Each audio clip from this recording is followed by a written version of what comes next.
Is he? He's on Spread Zoom. out if you want. Yeah. He couldn't make it.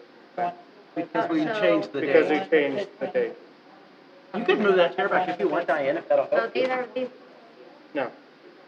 But you still have to talk straight Breathing to a room. mic. What's Yeah. Where you gotta lean into it. No, either. You can hear it when you get back there. got it? 5 seconds.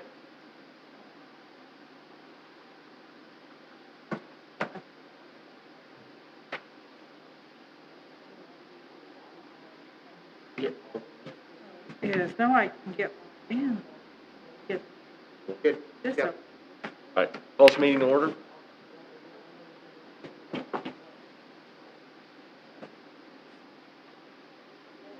To the flag of the United States of States of America, and to the republic for which it stands, which one stands nation, one under nation, God, under God, indivisible, indivisible, with liberty and with justice for all. Roll call. Skipia. Here. Fry. Present. Stroller. Here. Hughes. Present. Bikeman. Present. Fry. Here. Barons. Here. Ron. Here. Ada. We have a quorum. All right, first up, we have the minutes from the meeting of January 11th. Do they have any amendment changes? Move to approve. Second. Any further discussion? All in favor, say aye. Aye. Aye.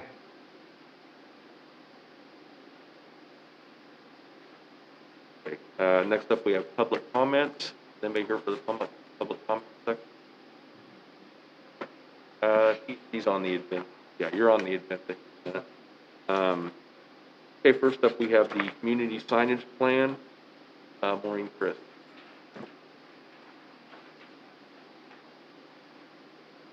We're tag teaming if that's all right. How's everybody doing? Good. Good. You know me, I'm Michelle Weitzel. I'm with Marysville Convention and Tourism. And Maureen Christ with the tourism and also a representative of the Blue River Rail Trail.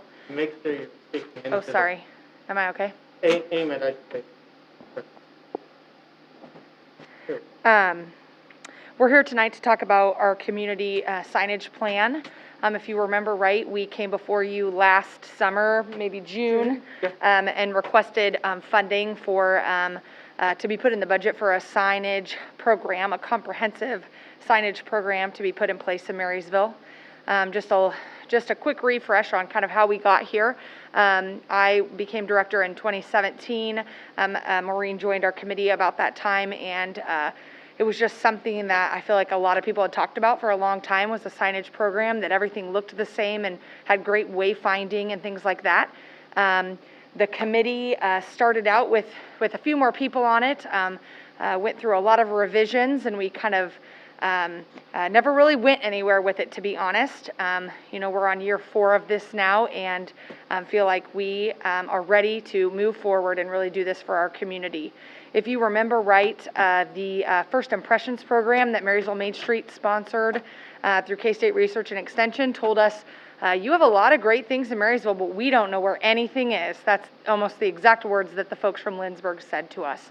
So we just feel like this is such an important project and a much needed project, and we're really looking forward to getting this going. We happened upon Apple One Media out of Belleville through some other colleagues of mine in the State of Kansas Tourism Group that had used them for signage in their own communities. Maureen has done so much work, made trips. Her and I made a trip to Belleville to check out his work in his fabrication shop. I'm just very impressed with him, and folks, you know, we consider him local, being just over in Belleville, so we're certainly happy to work with a local business. He has been so gracious and come over here to us and really done his kind of homework, so to say, of where looking at the plans that Maureen has put in place. We just feel like he is such a resource and so educated behind this, and we've done the due diligence of, how big a sign should be, and the best colors, and how big the font and everything, and we did our own research, wayfinding, and then he was also able to offer us his experience. I will pass it along to Maureen, and she can talk a little more specifically about a plan, unless anybody has any questions about what I talked about. This plan has gone through a lot of revisions. In part, there is, to keep costs down as low as we can go. From the last time you saw it, we pulled some signs out. We put others in. We tried to make the signs that are on the highway, both 36 and 77, the major signs, and then on the secondary roads, there's just a few signs, and those are just the smaller ones. Didn't want to oversign the community. If these are put in, there are some signs that could be taken out. There's some library signs that are kind of worn that could be taken out. And just, it's a plan that we have gone over upside down, right side over. We have gone over this plan. We've asked everybody on the Convention and Tourism to look it over. We've asked people outside of our committee to look it over, and they've come up with great thoughts on it, with a fresh eye, and so we revised some more, and so this is really the best of the plan that we've had, and we're excited about it. We think it's a great comprehensive plan. We think it can stand alone. We could do this much and stop, or we could add to it if we want to go outside the central core of the community. As you'll see, we've got some signs in there that we've got outside donors that are willing to pay. The 3 of the museums, Marysville Community Foundation is willing to pay for a welcome sign, and then also the 5 of the local civic organizations are willing to pay for that civic organization sign. So we're getting a lot more bang for our buck than we were when we came to you last year. And I think that says a testament to especially like the museums haven't been open, as much, and they understand the importance of this program, and it's kind of that buy-in that they trust that this is just such a great thing for tourism for our community. I would also say that I contacted Brian Isaacson from Media One a few weeks ago and said, I need an updated estimate on this, and he called me and he said, the materials have gone up significantly, and I was shocked when he came back with the bid exactly as what it was previously. So, I think he's being very generous with us in that regard. If you remember, right, the sign that, just for context, the sign on the outside of the, new trailhead down there, he installed, and do you want to comment on the trail markers? Yeah. Just for context. The trail had a grant for, and part of that grant was signage, and I asked Brian for some ideas on mile markers, new mile markers out on the trail, and he and I kind of talked back and forth about how cool it would be if they matched Marysville signs, if this did in fact go through, and he ended up donating them all. And so I think, he loves the trail. We've both seen him out there on separate occasions. Very positive about Marysville. Those trail signs are fine, whether we do this or not, but I just thought his generosity was pretty amazing. Do you have any questions for us? Yes. I had contacted Michelle because I had sent you some pictures of some other signs from a guy in Austin, Texas, and you said that you weren't even interested in looking at them. I did as much as what you sent me, but just to be honest, we're just so pleased with going with a local company. Well, I understand that, but I think that maybe these signs were from Millendale, Kansas, and they also did them in St. Mary's, and I felt like maybe we should have the option of looking at them also. For one thing, I don't know why we want wheat for Marysville, I mean, there isn't even any wheat around here, hardly. I mean, we're not known as the wheat town. I mean, big wheat. But it's not, this isn't a historic looking sign as far as I'm concerned. Okay? I So- think And I- it's personal preference, Yeah. you know, and that's, I mean, we're not, I guess I didn't think it was wheat, I thought it was just prairie grass, like tall well, grass. well, to me, it looks like wheat. I mean, it's a modern looking sign. Marysville's not modern, we're historic. Well, I think, quite frankly, I think it's a mix of kind of historic and modern. Maureen and I had a Pinterest board going, for those of you that know that. I mean, you can find so many ideas on wayfinding and signage and all sorts of, you know, kind of landscape and city planning type folks will have their information on there. I mean, you can run the gamut of kind of how modern or how historic you want to be, and I felt like maybe, you know, the font choice and the use of the writer and things like that hopefully captured that, you know, kind of had a modern aesthetic with a historic appeal to it too. The serif font, does make sense. Yeah, along absolutely. with the city logo as well, and the Sure. coloring from the You city know, we've logo. talked to other people, and I've talked to other people, and they really weren't that enthused about these. So, I mean, they I feel will- like we need to go with more historic. I will say, Diane, that if you've ever been to, Norton, they have new signage there, and they are brown and white, and you don't even see them. They just blend into the background. So I think, you know, blue and green are colors that you see on the KDOT signs at the hospital and the airport. I think as drivers, we're drawn to those colors because we see them in other signs. Well, We don't want somebody, I don't something want that's to gonna pick blend on like away. another community, but you go to like Waukene, for Trigo County, and their, school colors and things are purple, and their signs are purple, and you don't miss them, but they're just not aesthetically pleasing, in my opinion, and they don't have that historic aspect to them either. They're more like KDOT looking signs, so. I don't know. I see these, I don't know. I just don't care for them, and I think they're very expensive. I mean, and I don't know why you're replacing the one on the south side of town. I mean, I don't see anything the matter with that sign at all. You want them to be uniform. That's the big thing. I was to say, my goal would be a visitor to come into town and see one, and they just know, anywhere I need to go, they're Yeah, gonna be for that looking for sign. that exact. And I think that's what, again, with us, the kind of that urgency maybe of wanting to move forward is, you know, like the Pony Barn has, you know, gotten a grant, and they wanna put up signs, and it's like, can we just, like, can we make sure we're all working together and make sure that, you know, we're not double spending on money, you know, cause that's really important, and that we all just look uniform and nice. So, am I right that the total amount for all of them that we're supposed to pay for is 31,000?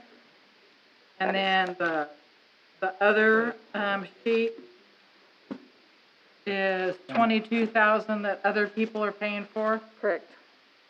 What did we budget for signs this year? 35 for this project. That's what I thought. Yeah, but I don't think the 31,000 is getting us every sign. That's only the start. It's getting you every It's a sign that's start, yeah. listed here. It's kind of a stage one, like you said. Yeah. It can be you can stop here, or it can go further. Yeah, we had talked to Cindy about the things people most often call in for. You know, we'd love to get more of the cemeteries, Lakeview, other and part. some of those already have signs, like sign Feld for Field their and stuff. But we'd love those to eventually match, but we know it's a, you know, it's a process, absolutely. To speak on the budgeting side, we did discuss, the, phase one was like $70,000, correct? Yep. And at the budget workshop, we cut that in half. That's what I was directed to do. So, we put that $35,000 under, traffic, signage, stuff like that.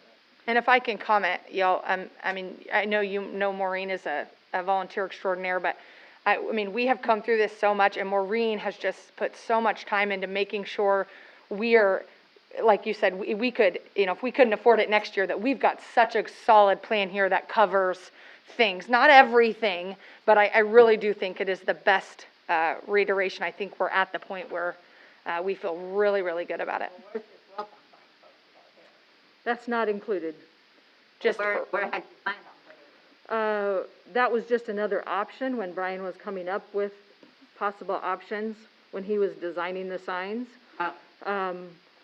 We had, at one point, had talked about putting a sign like that that said City Park, because there is no City Park sign. Or And- Dargits Park. or Doris Park, and Michelle and I felt like this informational sign, one, was cheaper, and two, would actually give some information. We could put on there something about the sod house and the schoolhouse and the UP engine down there, and, it was significantly less cost. I think this is a good start. Yep. And I so think too. it's, as we get them put in, people are really good around here on feedback, good, bad, and indifferent. And, I sometimes still at the barber shop, I'll see people looking around, like this, and looking for stuff. And I go out, be the little tour guide, and say, what are you looking for? Yeah, that's the way it is. This would be very nice, and like you said, it's a color that's gonna stand out. We need it, we do need it, because we have things here that they don't even know about. Because once I get them in my establishment, I say, well, the Kester House, the barn, we got, eateries, all of this. Yeah, I don't mind doing it, and that way I can give them a little insight to it. But it's also nice to have the sign. People like the sign, know where to go. I think it's really just going to elevate us to the next level. I think it's going to be such an impressive thing. People talk about, they come into the community and the flags over the overpass, and everything's welcoming and clean, and I think these just rounds it out so well. I really feel that way. This price includes installation then? It does. And mileage and everything. You might yeah. see that the prices on the individual pages, you might see a sign that's just like the one on the next page, but a different price. That's based on installation. Okay. Because some of them are gonna have to go through concrete, and some of them are on grass, and so that varies. So he's gone through it and looked at each one individually. Okay. But they could also be attached to the current pole. A couple of them, Yeah, Yeah, because we don't want to have too much Yeah. there in the way, so. This is a big start. Yeah, and I thought We those can see the how- poles match the nice existing, and And as far as in the future, if it's a year from now or 5 years from now, the materials and everything, no concern with being able to create things to match. I would want, in 10 years, if the signs are holding up great, want to add one, assuming a lot of things can change over that time, but Yeah. there shouldn't be any problem to recreate it, this, I presume. that's our understanding. That's Yeah. what we've talked to him Standard about, that enough. this would be phase one, and we'd like to continue if possible, and also, like, there's one, if by chance the dog park went through, he could add that to it. We the could- little panels can be added, Yeah. for minimal. You travel just like that. That's nice. Yeah. Move to I have a approve. question, Mayor. Yes, Terry.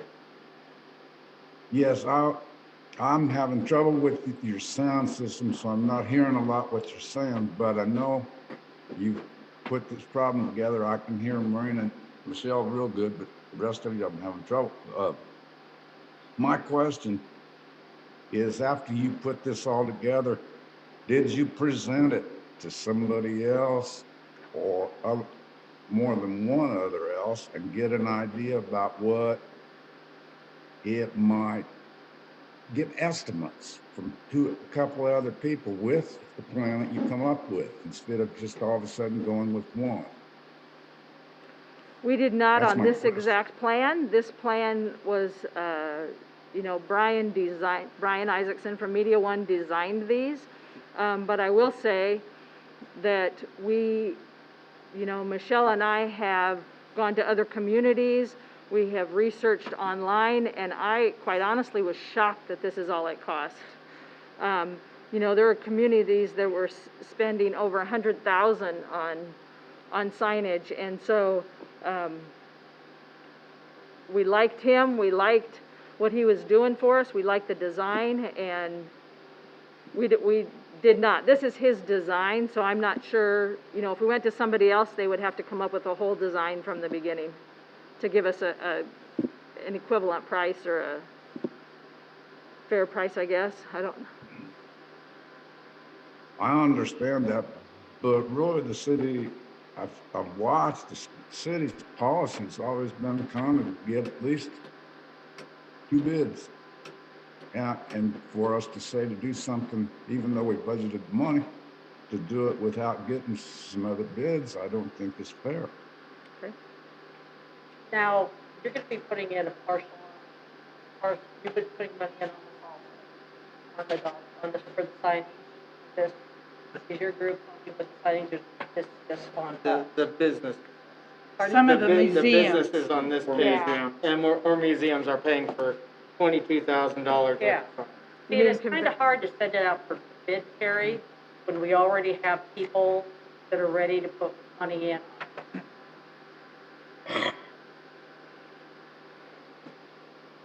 And they're okay with it. Yeah, I would say the boards of all, you know, Rotary, Kiwanis, Lions, everybody has looked at this.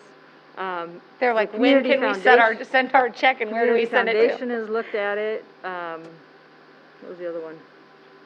The organizations. Yeah, and then all the museum Yeah. boards, yeah. So we're not carrying all of this. We're getting funding from the organization. We're doing the $31,360, and between the Community Foundation and the museums and the organizations, they're doing another $22,700. So in reality, we're getting $55,000 worth of signs, and we're paying $31,360. But we didn't get a chance to get a bid from, like, this other company. They didn't get bids from anybody else, so, because these other people, they design other things too, not Yes, just they this. do. And do I think these compare to these? No. Well, they design other things. This is just what Miltondale happened to have. They And don't you- have just this. You can figure out how much the signs are gonna come from this. Well, Can you figure it out? we didn't ask them to design anything else. We could have, if we'd have wanted. If we'd have wanted, but these people have done a lot of work. Right. And they've gotten, kudos to them for getting $22,000 of them paid. And if you were to make a motion to approve this, you should approve all of it pending funding from these organizations. Because the purchase would be, the sales tax taken off, we're doing it all together. Obviously pending any money. Yeah, Maureen and I had talked about that. There's a form, for them to fill out exact wording and placement, and they have to get all that approved and everything, and to ensure that we're writing checks the correct way, and. Kevin, you started. Move to approve $31,360 pending funding for the other 22. 54. Yeah, 54 what? Pending. pending funding for that, for the community sign project. Further discussion? You know the size of the paddle sign? Are they like same size as the street sign? Yeah, They're gonna be easy to read? Yeah, he's got standards, about how, cause we were kinda like, well, what if somebody wants a really long name or something, and he's like, this is the smallest I would go. I wouldn't go any smaller to try to fit anything in. He's kind of got those standards for us, so. They're about what? similar to a street sign, yeah. 4 by 8? I couldn't tell you exactly.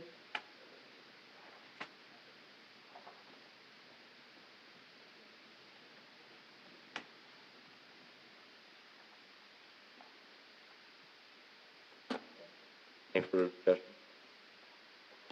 All in favor, say aye. Aye. Opposed? Terry, were you an aye? Terry? Yes, I said, I went along with the council. Thank you. Thank you And very thank you much. for all the work you've been putting to get this project. Appreciate it. Thanks. Next up, we have the real estate contract at 616 Broad.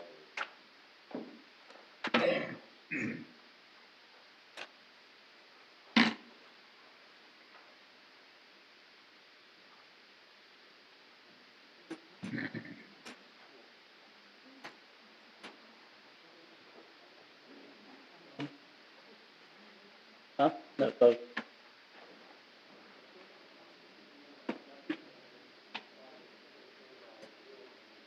Oh,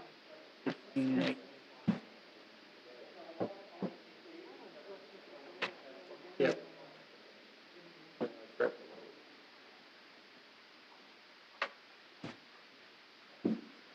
Evening, John. Mr. Mayor, Terry, can you hear me? I'm not sure how this microphone works. Yeah, now I can hear you. All right, thank you. I'm in the back here. I'm going to help Mr. Ralph make a presentation on the public hearing coming up. But I did draft a contract, and if there's any questions about the contract, I'll be glad to address those terms in the contract. I drafted a pretty standard contract, no surprises in there. So I stand ready to ask if you have any questions regarding the same. May I have any questions? Do you have any questions for him, Terry? Pardon? Do you have any Yeah, questions well, for John? Are you referring to the Murphy property? No. I'm not No, supposed to say no, the Mr. name. Hughes. We're Okay. referring to the downtown property. I was at one meeting where they discussed, well, what do you do when it really needs to be taken down?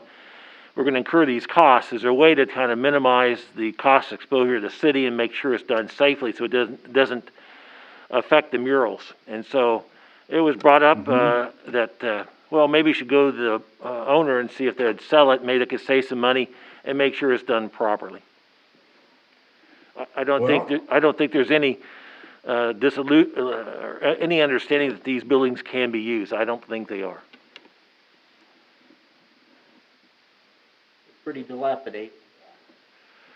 I think the city administrator is more familiar with the condition, but I think they're pretty bad. They are in pretty bad shape. Well, wouldn't the council be better off with a contract where maybe the property owner went through the procedures of getting rid of what problem that he has, the city doesn't have first, and then we talk about if we're gonna buy something from the gentleman selling it. I'm not sure I understand exactly the question, whether or not there'd be a way to negotiate, get the landowner to contribute toward the demolition. And I think that was brought to their attention, but I don't think it was resolved. I mean, it'd be a wait and see game before it actually collapsed. and takes out the Pony Express Understood. structure, the murals that we have. Or the horse. Yeah.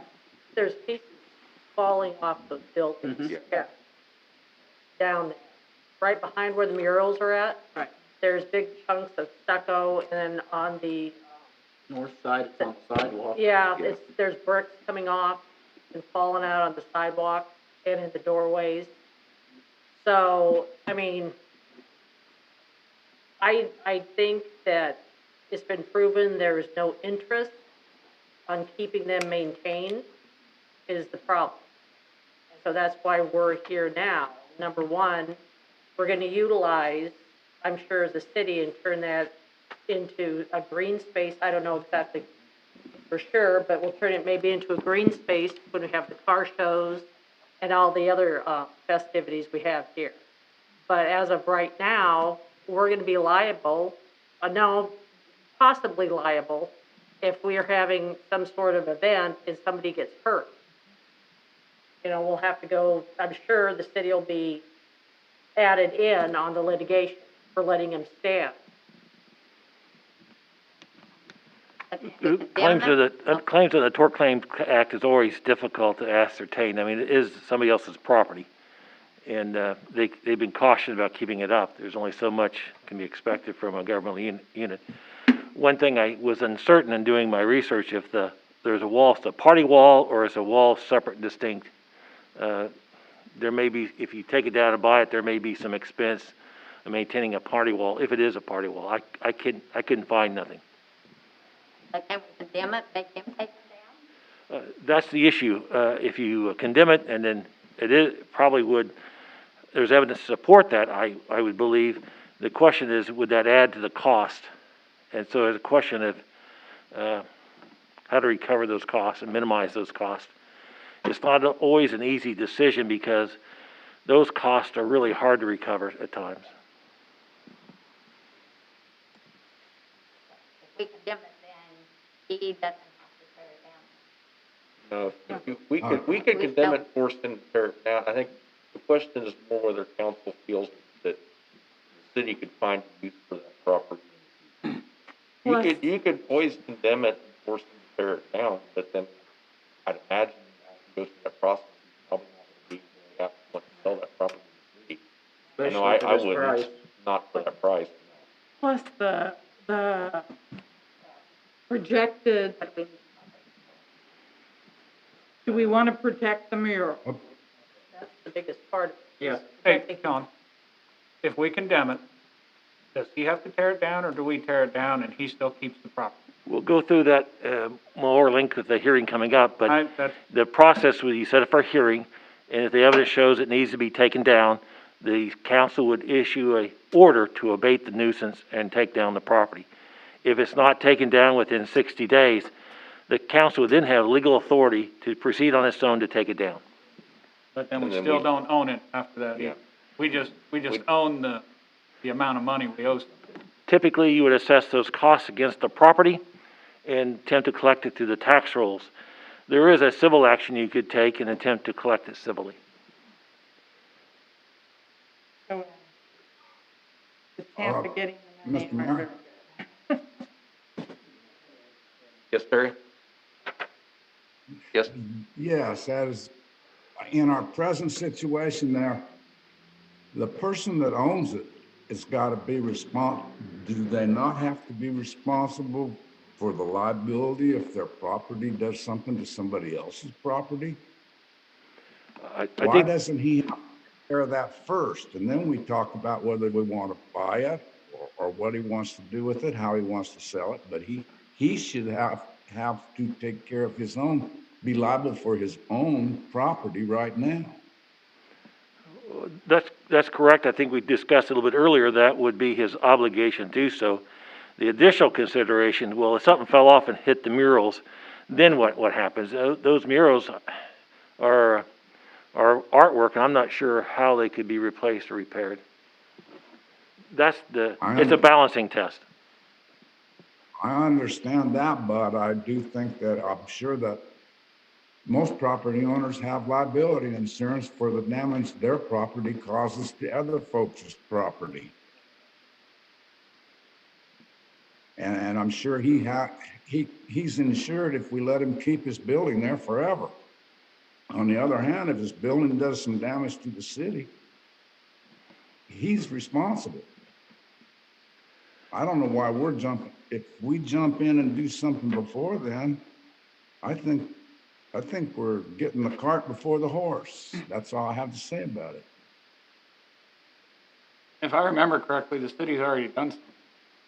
Didn't they re-stucco the wall at the time that the murals were done? Yes. Oh. Did they did, If I somebody remember. repaired the I walls. believe the city did. Somebody repaired it.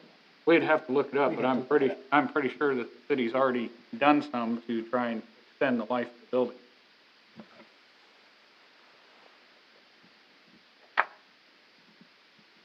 Like I said, it's just not about taking the buildings down for space.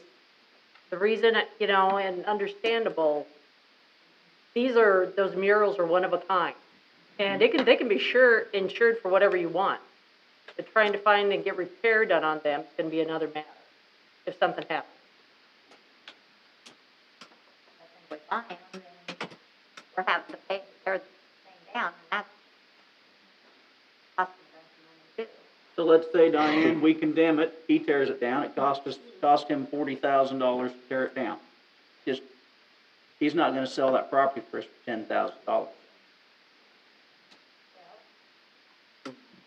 It's gonna be probably 70,000 or better.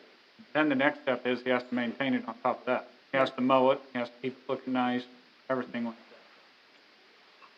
that. Well, I mean, what do we really want, I mean, what do we need the property for? More green space downtown. If you sat here and listened to convention and tourism, that was one of the deals when K-State was up here. They were talking about more green space downtown.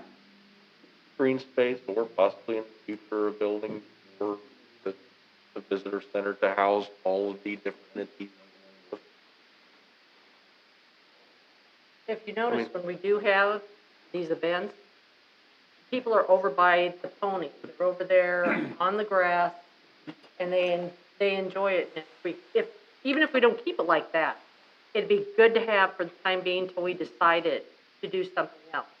And we enjoy, hopefully we'll be having the car show, hopefully we'll be having the run, hopefully we'll be doing all these things this year. It would be really, really nice, you know. Yeah, well, it's not gonna be ready by then, but to at least get those buildings down and out of the way. How much do you think it's gonna cost us to tear them down?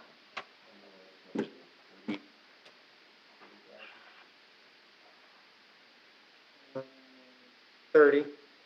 That's a high, Yes, Yeah, that's a high. to tear those two buildings down, that would be estimate.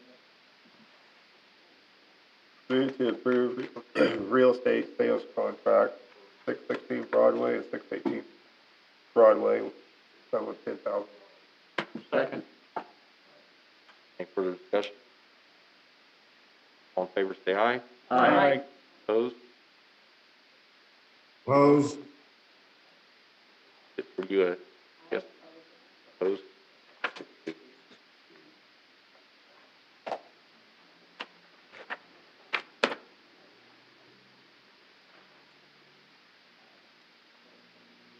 Yeah. Next up, we have partnership growth update from Ellen Barber.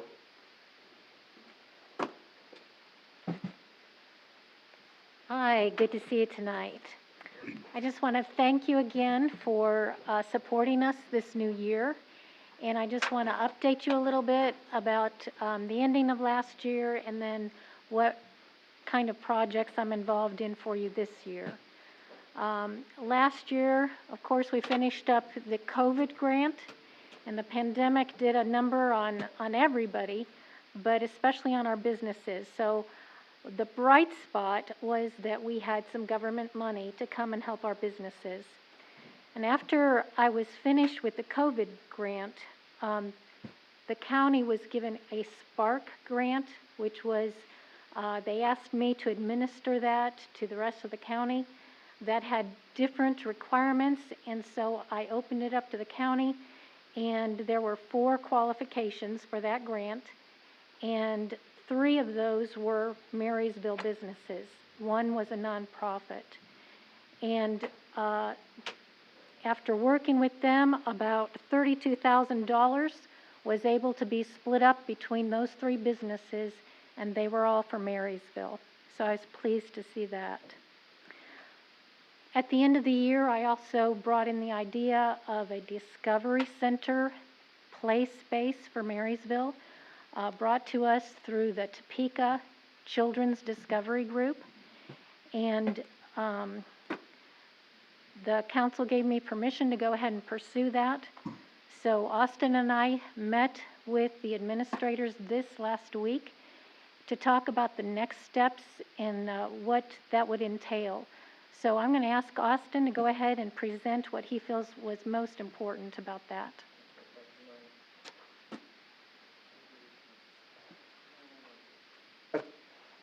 All right, as Ellen said, we did meet with the Discovery Center out of Topeka. They had the $25,000 grant where they would pay for the installation of a play area. And a lot of the times, what their idea of a play area was a 2D representation along a sidewalk, which I included, 95 through 97 on our agenda. You'll see the 2D where it's vinyl stickers on the sidewalk. It's an educational thing. It's also for play for the kids as they go somewhere. What they presented to us was the opportunity to possibly include three-dimensional objects, such as one of their biggest examples was musical instruments that are designed to be outside and played with on a regular basis with kids as they go by, make as much noise as they want to, and keep on going as they will. They were pretty excited. After I walked them through a few of our sites. They were parks, all our parks, City Park, Dargis Park, Lions Park. They all had opportunity for what they were talking about. That's not saying those are our 3 sites that we go with. Those were 3 things that came to mind along the trail, around the sidewalk in Dargis Park, that sidewalk on the hill that goes in a course. That was a fun opportunity. Yes, we did talk about how it was on a hill, and we would go through and identify some of the dangers of each location if it was in close proximity to something else, stuff like that. And so we did talk about that. They wanted us to help them identify a location for a site for this play area. And like I said, the aforementioned 3 sites, 3 parks were talked about. There are some other locations that we kind of talked about, but it wasn't in detail. They're asking us to assign some people to go around the city and identify locations, the top 3 to 5 locations for a park, and grade. And they provided a grading scale. I didn't pass them out, but I got them. It's a simple grading scale. Talks about the space within the site in limits of the property you're considering. So is it within the property, city, county property, all these other couple other questions. Rate the site's needs for educational play experience. One of the ideas was Dargis Park is a playground for daycare children. Idea out there. Not the final answer. They also talked about underserved locations. They kind of wanted to see if we had, is there somewhere where there's not a place for kids to play that we could include this? That was one of their questions. So they're looking to us to have a few people. I figured at least 5, maybe a couple council members, a staff member, some people from the just normal citizens, that everyday parents, daycare providers, old and young. It's up for us to figure out who's going to go out and grade. If you want to add anything else to this, I'm kind of rambling. We need an educator too, someone that educates children.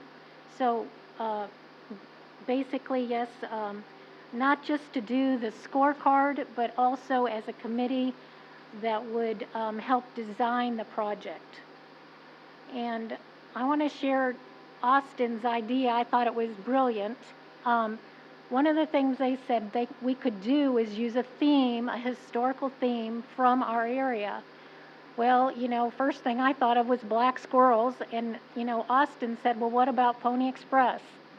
Think about the Pony Express rider we have right now. If we made that into a fiberglass type of thing like the squirrels were, but the size that a kid could sit on and ride and have a cowboy hat on and his mailbags behind him and really be educated, hey, this is what really happened, how our mail was delivered.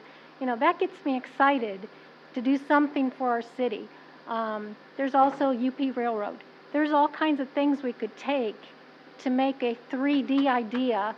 And if you need me to write an extra grant, if it's gonna be more expensive than the 25K one, I am willing to do that, because I think we want something that's really neat.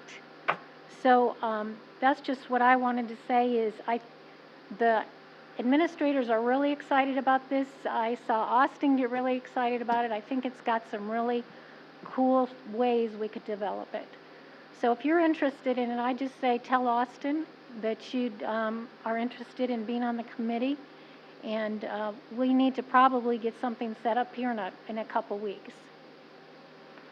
Is there anything else on this, Austin? I don't think so. One of the things, I don't call it such a caveat, but it helps extend their grant out. They were asking if they did indeed go with 3D obstacles, let's say, or items, they'd ask if city staff would participate and help cement it into the ground. It was $25,000 can go to all the equipment, and then we got expert hands handling concrete just to install in the grass wherever that. Okay, and then a couple of other things I'm working on right now.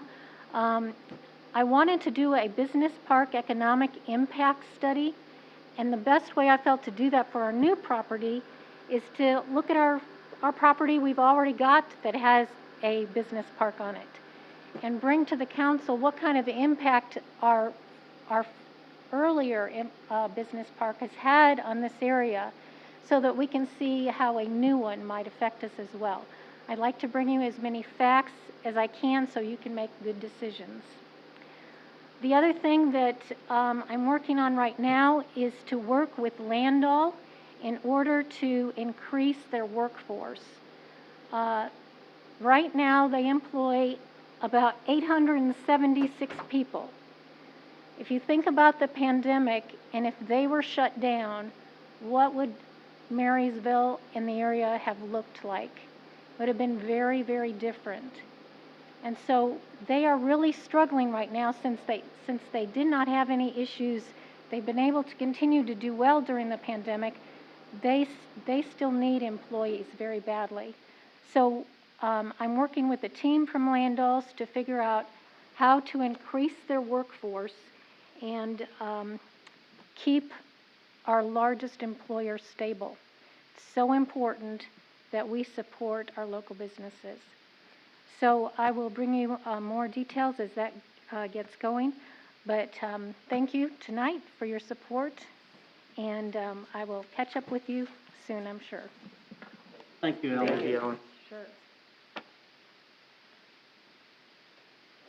Sure. Next up, I had a couple individuals, we've got some events this spring coming up. I had a couple kind of contact me. Council, what their thoughts were about Mother's Day flea market.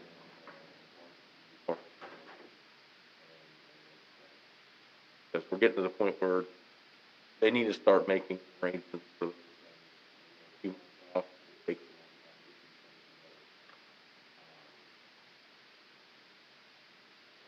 I think they're limited to, as right now, only 2 days.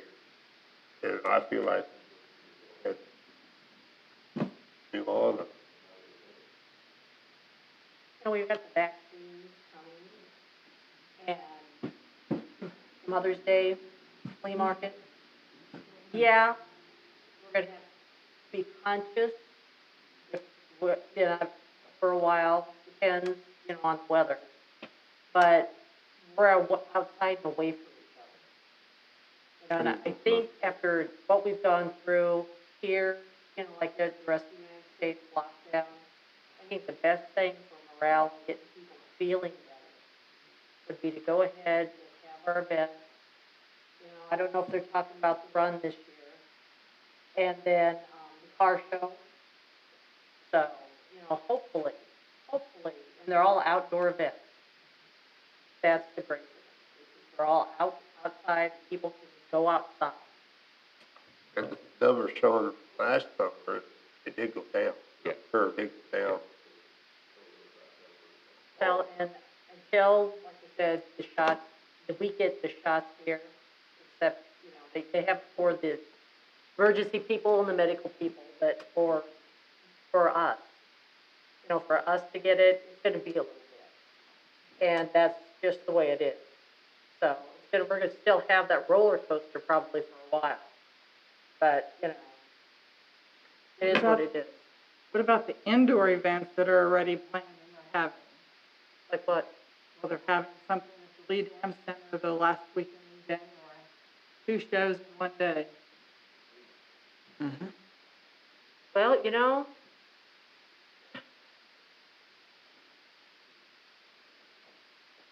if people are willing to go to these, they should know the risk by now. I mean, it's not like this got dropped on us a couple of months ago, okay? The adults know, a lot of them maybe have been already through the situation with a family member or themselves. Are we gonna micromanage still? You know, I'm making people still wear masks in my shop. We still have the mask mandate. Yeah, I know, and that's just the way it's gotta be. So where do we draw the line? As far as the outdoor events, I can remember back when farmers markets were still going on, and they were saying, I mean, even the state was saying, farmers markets are fine. So the markets, because as long as you're using your protection and common sense and keeping your distance, and they were actually doing extra precautions. I think out here they put an extra table in between, stuff like that. I mean, if we give guidance to that effect, that especially for the Mother's Day market, like Don't have as many vendors, maybe space them out some more. something like that. I mean, it's Yeah, and that I can see. You know, and there may not be as many vendors because of COVID. I mean, some people are gonna wanna be here, but it may be hard, you know. No, because we told them that their roll over. reservation would roll over to this. But I went to Sparks Flea Market last September, and there was not near the vendors that there normally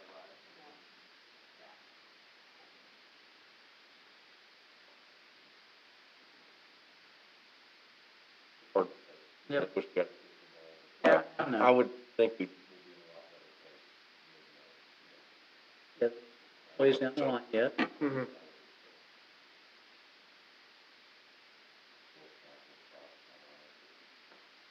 I think we need to go ahead and Plan let the forward. events that happen, you know, we can always shut them down Yeah. last minute if we have to. I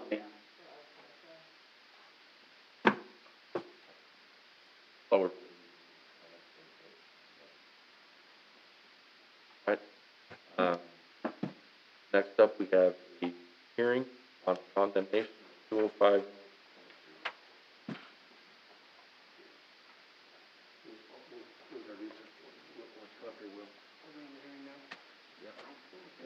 What's that over there? I've lost all your sound. We're coming to the microphone, Councilman. I have with me tonight, to present the case, Will Ralph, the City of Marysville, building inspector. Also here tonight is Julie Murphy. She is the owner of the property in question.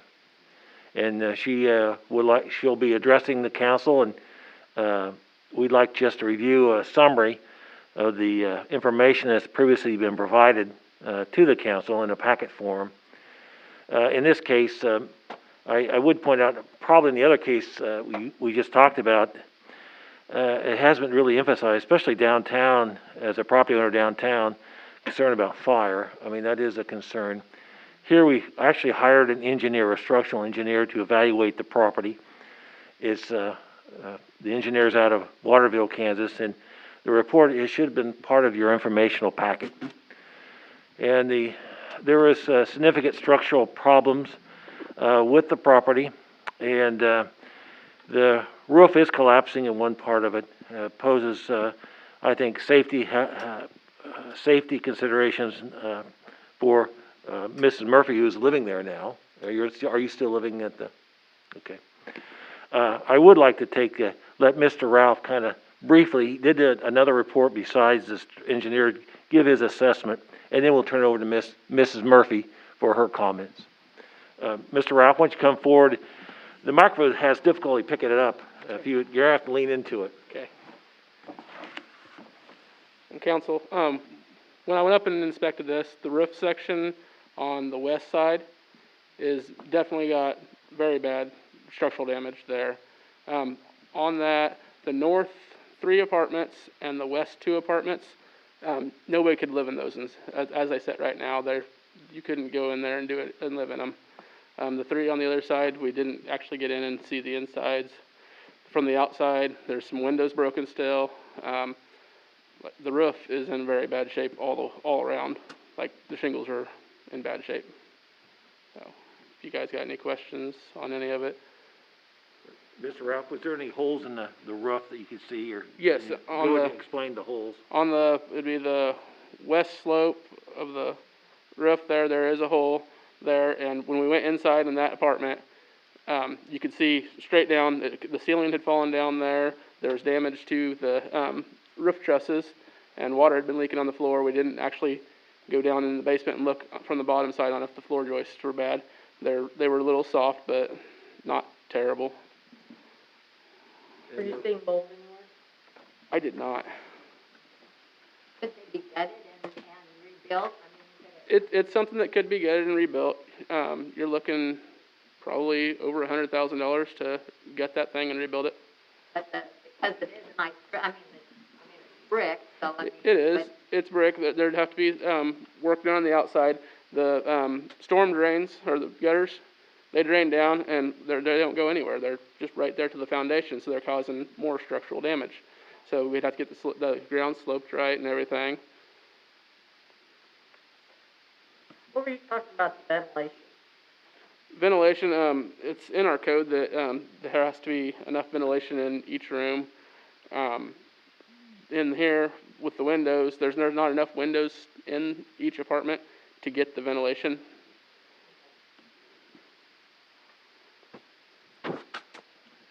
Mr. Ralph, you had a chance to review the engineer's report. Yes, I did. Would you just comment what you, and we'll talk about this report too, comment about what you learned from that, or gleaned from that report? On his report, he showed that there are some, on the foundation, there is some slight cracking observed. There's also the brick lines, there's in the mortar, it's cracking out in places. It's in good shape still. They could be repaired, but they are cracking out, and it will cause problems in the future if that's not something done with it. Other than that, I already said something about the storm water, getting it away, and the roof conditions. There are weep holes in the front. Let's see, it's a retaining wall that's on the front there. There's weep holes that are supposed to be allowing water to come out. They are completely clogged. There's no water that comes out of those. Other than that. Now, you had your own separate checklist that was more encompassing the entire property. Why don't you review that with the council so they understand what you observed? Okay. On this, the structure has been damaged by weather, because like the roof is falling in places. The water's been coming in there. It's causing damage to the rafters. On number 2 there, at necessities of decent living, Mrs. Murphy informed us when we were there that the heaters are not working in there right now. They've been using electric heaters. They have had the furnace disconnected. So on that, like I said before, the north half of the building is not habitable. There's 3 apartments on the north side and 2 on the west that you cannot live in. Other than that, there's broken glass, missing shingles. The paint around the windows, it's all peeling off. And then the north apartments are full of combustible materials like different stuffed trash and other stuff like that. I have no idea what she's just been saying. You'll get your chance here. Yeah. Now, in your opinion, would you say that the deferred maintenance has occurred over several years? Yes, it has. It's been over a lot of years there. It also violates the health codes and the fire codes in the city of Marysville. with the amount of stuff that's inside the apartments on the north there. It's just piled in there, you can't get around in there at the time. Potential fire hazard. Potential fire hazard, yes. Which part of that? On the north side, looking in those apartments there, Oh, okay. All right. the one all the way to the, east, on the north side, so the wall closest to the road. It was full, you could see the stuff inside, it was just completely full there. Now, in your opinion, this, given the amount of deferred maintenance throughout the entire building, do you think the building's safe? No, it is not. And in your opinion, these conditions need to be addressed? Yes, they do. It needs to come down or be fixed depending on what they decide to do on that. All right. Presently, it is being served by water service? Yes. And sewer service? Yes. Taxes are delinquent? Do you know? I think I sent part of the Yes. packet. Okay. They were in there. Mr. Ralph is here to address any questions, and we'll ask Mrs. Murphy. Is there any asbestos? That I do not know. When the engineer reviewed the property, we were concerned about that, and there was we didn't go down the basement to check. I mean, I'm looking at the holes and roof, stuff like that. Yeah. How many people are currently living? There are 3 tenants, correct? You got three apartments. One of them, that in apartment 5, she will be out of there as of about February the 6th. Okay. And then the other 2 have been informed they need to go. So they are making plans. As of right now. You want to step over here and talk right in the mic? As of right now, the hole that's in the roof is being addressed. The rafters have been replaced. And he will be working as he can on the place. If nothing else, to give us more time to find places to live for the renters to live.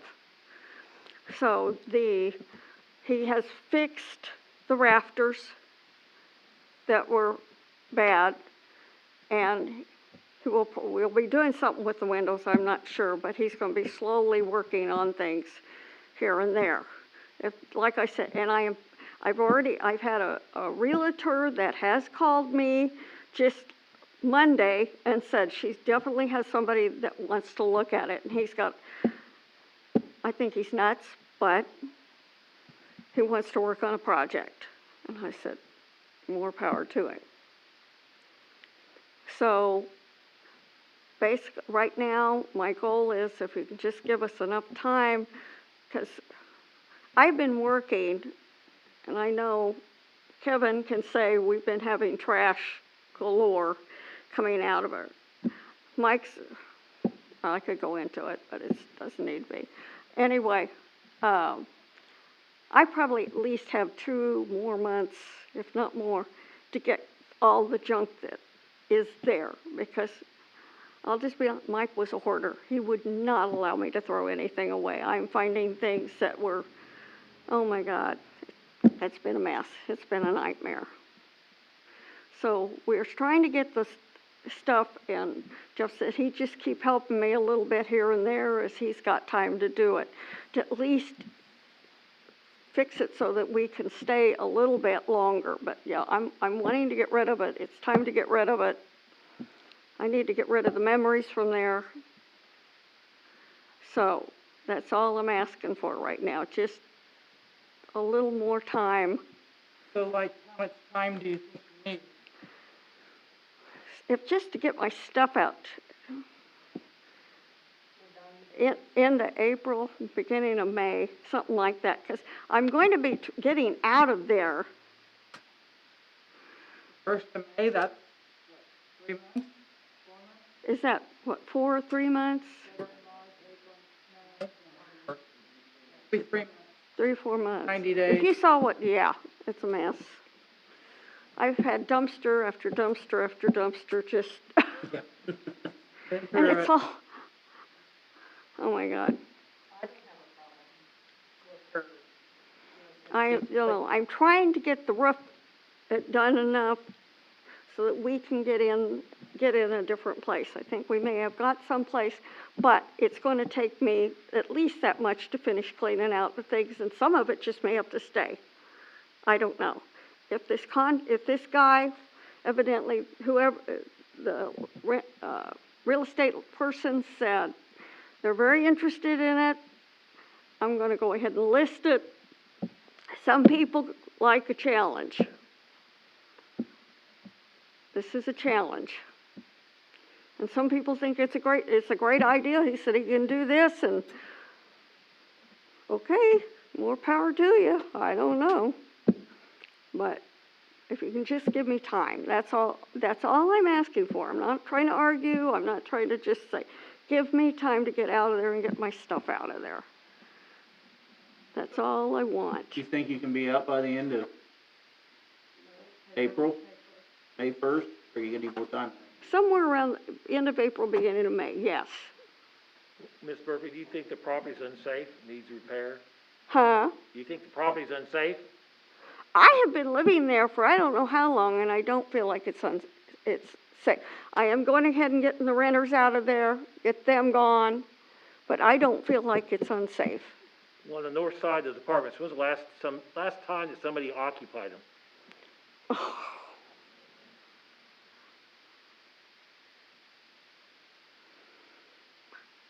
Apartment 1, the first one you're talking about, nobody's ever lived in there.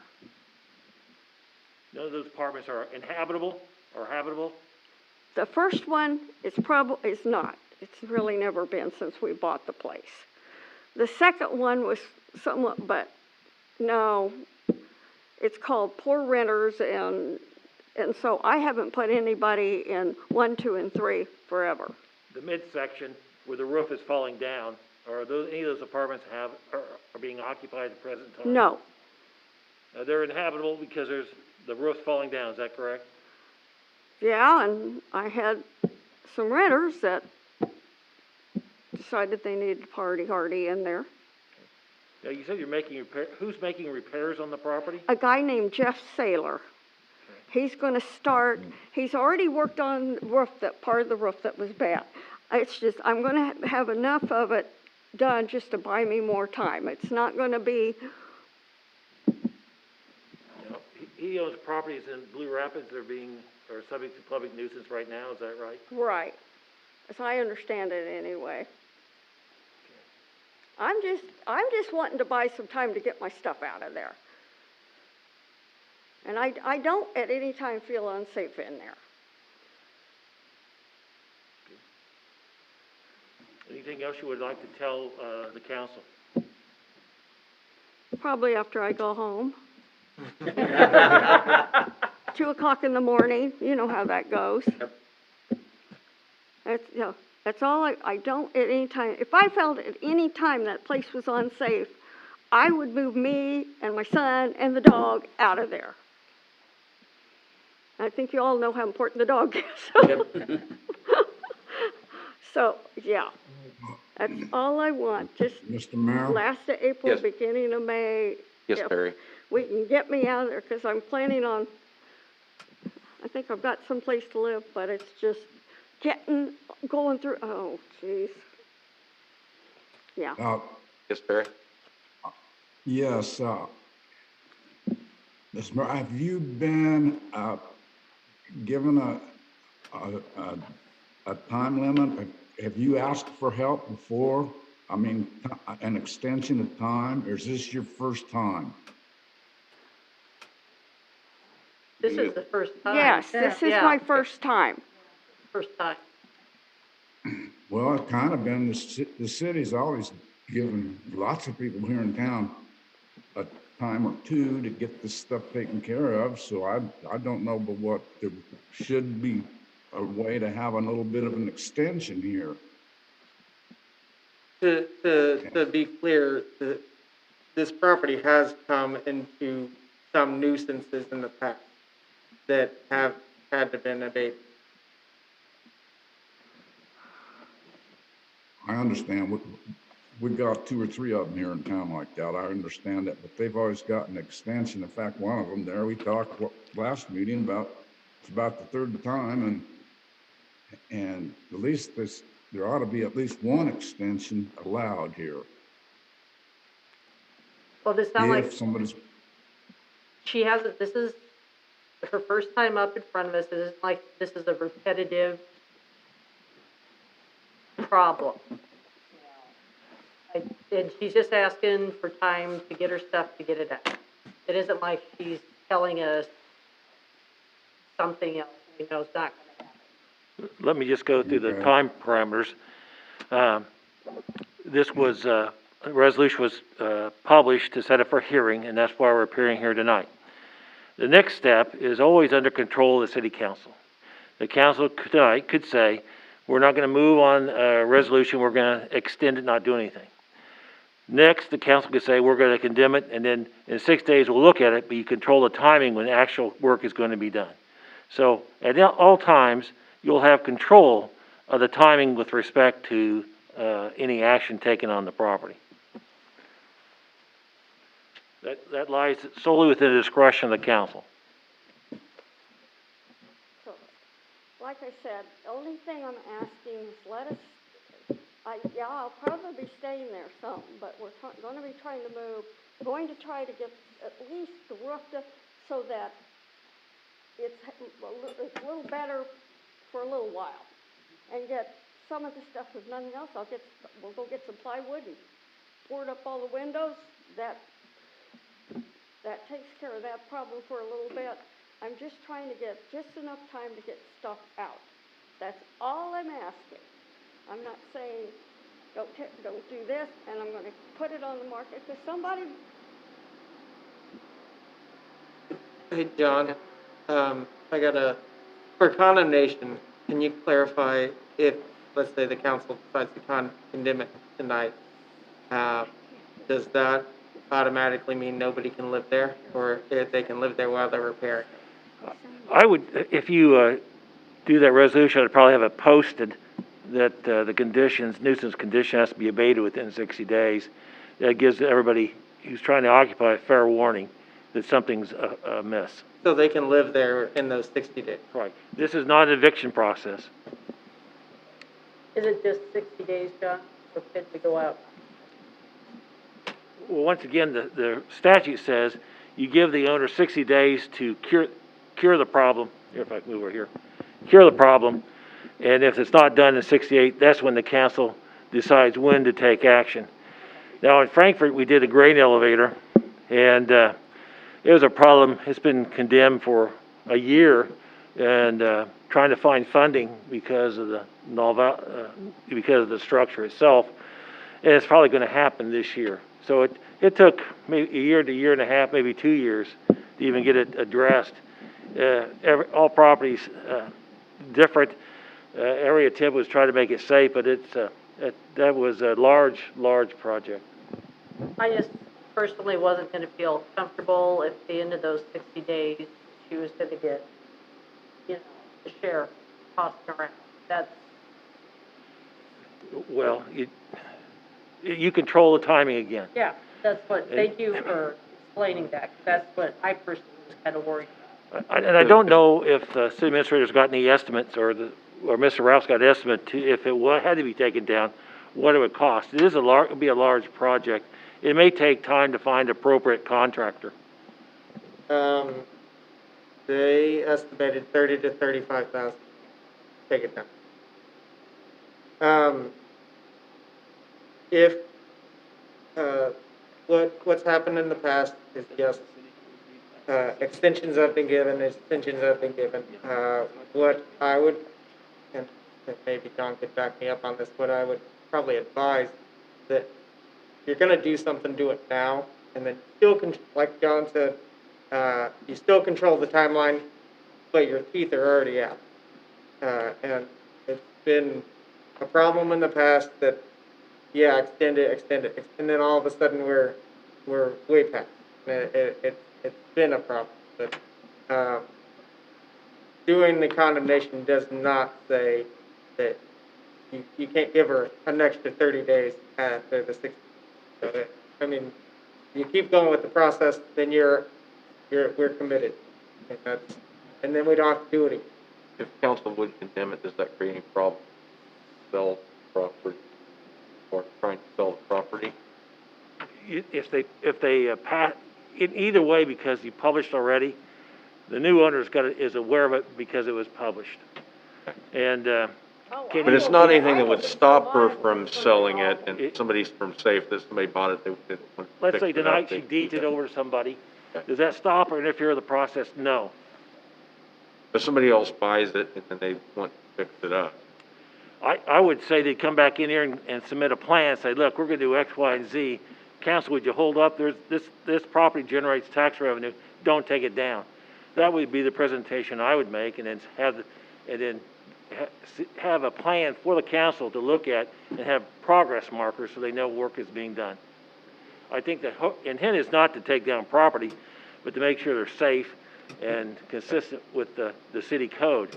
So if this property was remedied in the 30 days, fantastic, drop the proceedings. But if it can't be, and an engineer's report suggests the amount of work done would be immense. And so that's what I'm trying to say. Is there a chance this is going on tax sale before too long? I think the taxes were delinquent 3 years. It's in the packet. I can't remember. I'm sorry. 3? No. No. But are they gonna be having a tax sale before too long?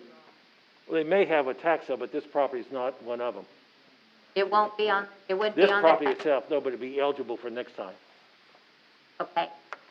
You And have to- I'll be out and somebody else can do whatever. Well, that's not the issue. If you could fix it, win the lotto and fix it, fantastic, but, Well, like I said, the guy's coming in, he's gonna fix the worst part of the roof. And he said, I know the rest of it. So, it may be a funky looking roof, but he said he'll be gathering shingles and board and doing it piecemeal here and there as he can. So that is worked, and he kinda hasn't figured out some of the stuff that needs to be fixed, so. We're just, and it's not to be fixed so we can stay, it's to be fixed just to buy us enough time to get my stuff out of there. That's all I'm asking. I move we set a condemnation date, May 1st, 205 North Fifth Street with no extension.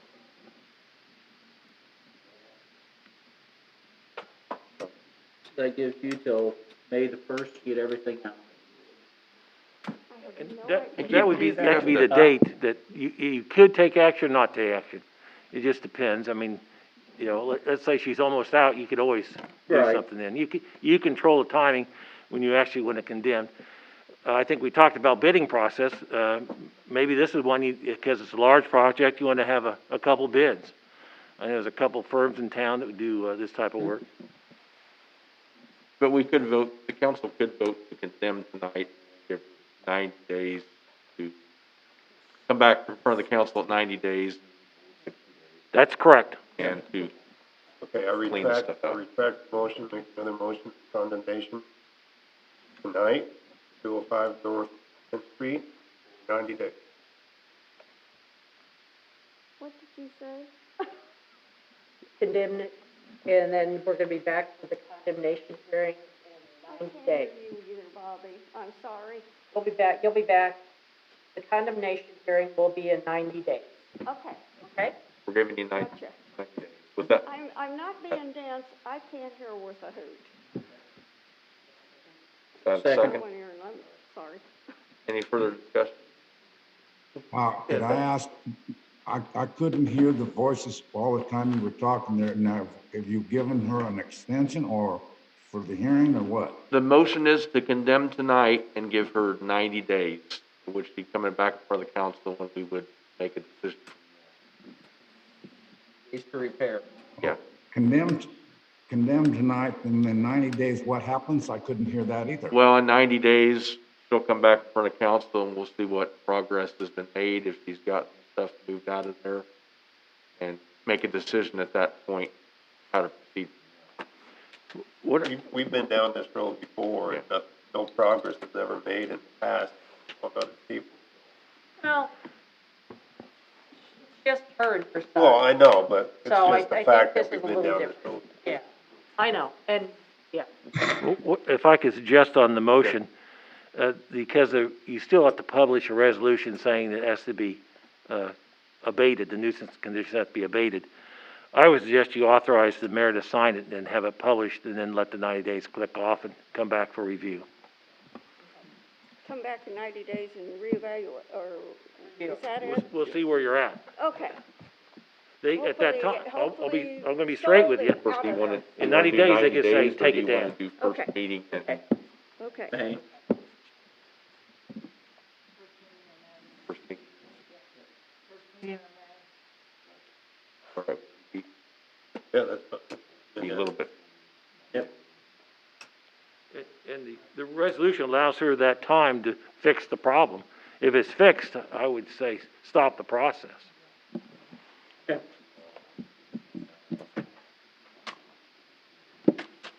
Okay, roll call, read the vote. Mr. Mayor? Yes, Terry? Yes, I'm wanting to ask a question here that doesn't pertain to this, but Okay.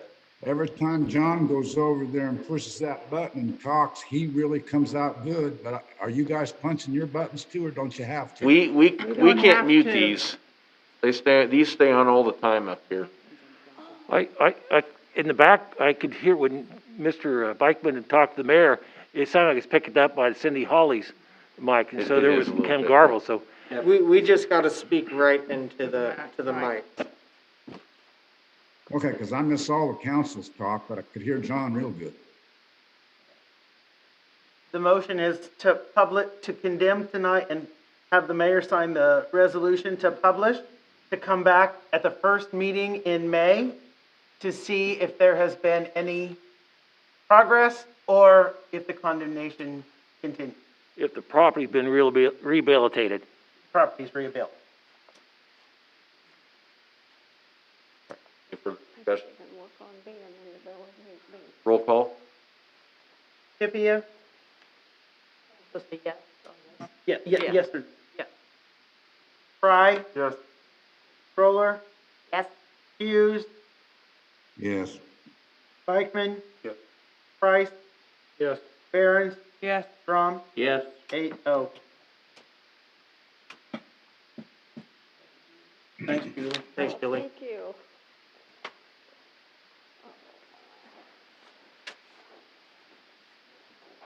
Okay, next up, we have, Nothing. Nothing's on the consent agenda. Appropriations. appropriations ordinance number 37. Move to approve appropriation ordinance 3740 in the amount of $269,034.16. Second. Any further discussion? Roll call? Hippiah? Yes. Fry? Yes. Roller? Yes. Hughes? Yes. Bikeman? Price? Yes. Barron? Yes. Drum? Yes. 8-0. All right, next up, Austin. All right, first on my list is chip and seal rock.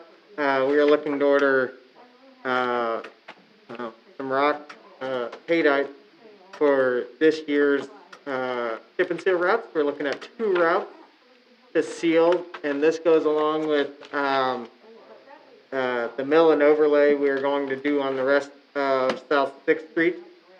The cost for the chip and seal rock is $58.26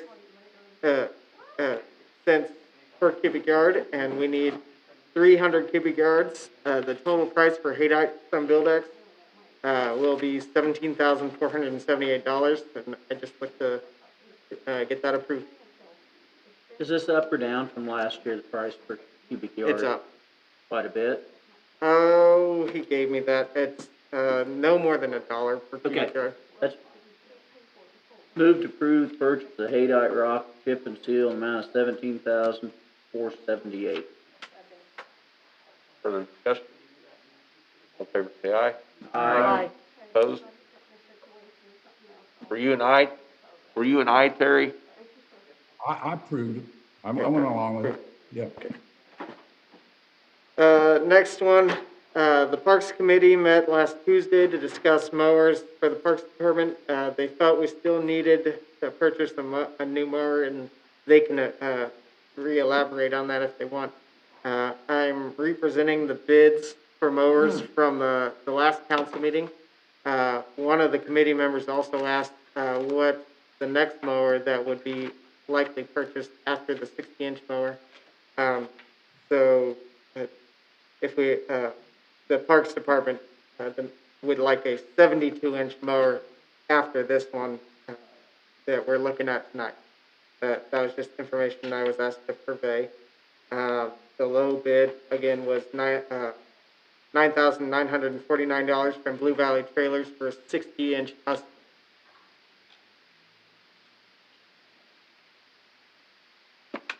How long are these lasting? The ones that are replaced. Right. Like ridiculous long. Like Some- 1989. Some of them are 20-year-old mowers Yes. that, That's it's awful. ridiculous. Okay, It is, They're gas, they're air cooled, Yeah. gas. Out. what do we replace? we got a Dixon with no deck, we got a small grasshopper that was given to us, we have Ferris, a Ferris, there's Gravely. 1500, another Ferris, 3000, one small. Yeah, some of them are old enough, they don't even have power. They don't. Or the So, Bro. we're guessing that the hours are probably anywhere between 3,500 and 5,000, Yeah. which is like, They all keep happening. well, They told us, Diane, they went back and looked, they're between 140 to 170 hours per season working on. Man That's- hours that's- working on. that's That's ridiculous. ridiculous. Fixing them, yes. Yeah, I know. so, Austin, how much did you budget? I budgeted 16,000. So, basically, we have 6,000. Correct. We'll take the rest of it for you. I, And I think that's what the recommendation was. The to committee's purchase recommendation two is to mowers. purchase the 60-inch mower plus another 72-inch mower from Blue Valley Trailers. Pull the rest out of it. Equipment reserve. it should be right around, I think, 4,000. is it 4,000? Yeah, so if you got $6,000 left over, and then a 72-inch was the, $10,299, Yeah. yeah. Yep.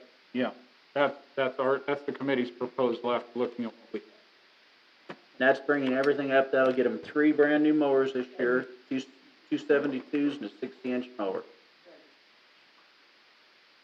Yeah, and then the stuff we discussed. Which I will say, I looked up a vent track that on YouTube. And every time I go to YouTube, it shows the vent track. It does look like an impressive machine. It Yes, does, yes. So, we could discuss. All right. So did somebody make a motion? Our recommendation from Parks and Cemetery is to purchase a 60-inch hustler and a 72-inch hustler from Blue Valley Trailer Sales. Yeah. Any further discussion?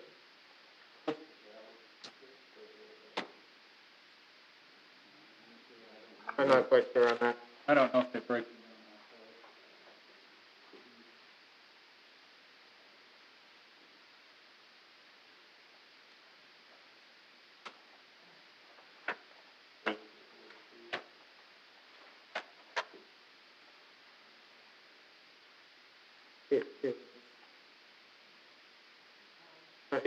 They don't break down the gas.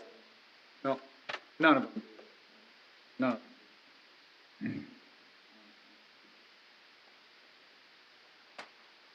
And yeah, it's only one. Well, 0. It's however fast you push the handle. Yeah, How tall the grass is. yeah, and I'm sure it has top speed. All of them looking at top speed or fuel tank.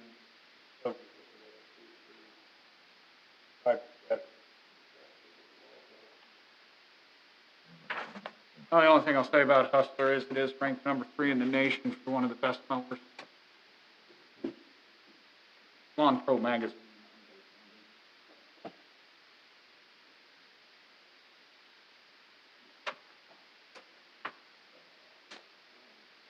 Any further discussion? All in favor, say aye. Aye. Opposed? Aye. We're Terry. Terry. Terry. Okay, Terry, the other 6-2.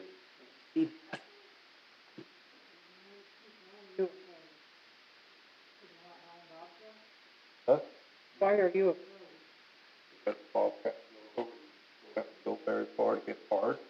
Better And you should bigger recuse gas, bigger yourself. gas tank. You need to be That's- recusing yourself. I will, when we want. Warranty's the same on.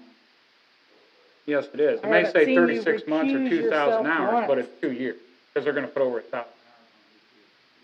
And I will say that, and So I the will warranty's say, the same. when Darlene was on here and she was affiliated with Boss Motors, every time that we had a vehicle come up, Ford had a bid in, she always recused herself every time. If you That's work standard if you work for a procedure. company or you're affiliated with a company and something, you got a product that is up, that has a bid in, just for an ethical side of it.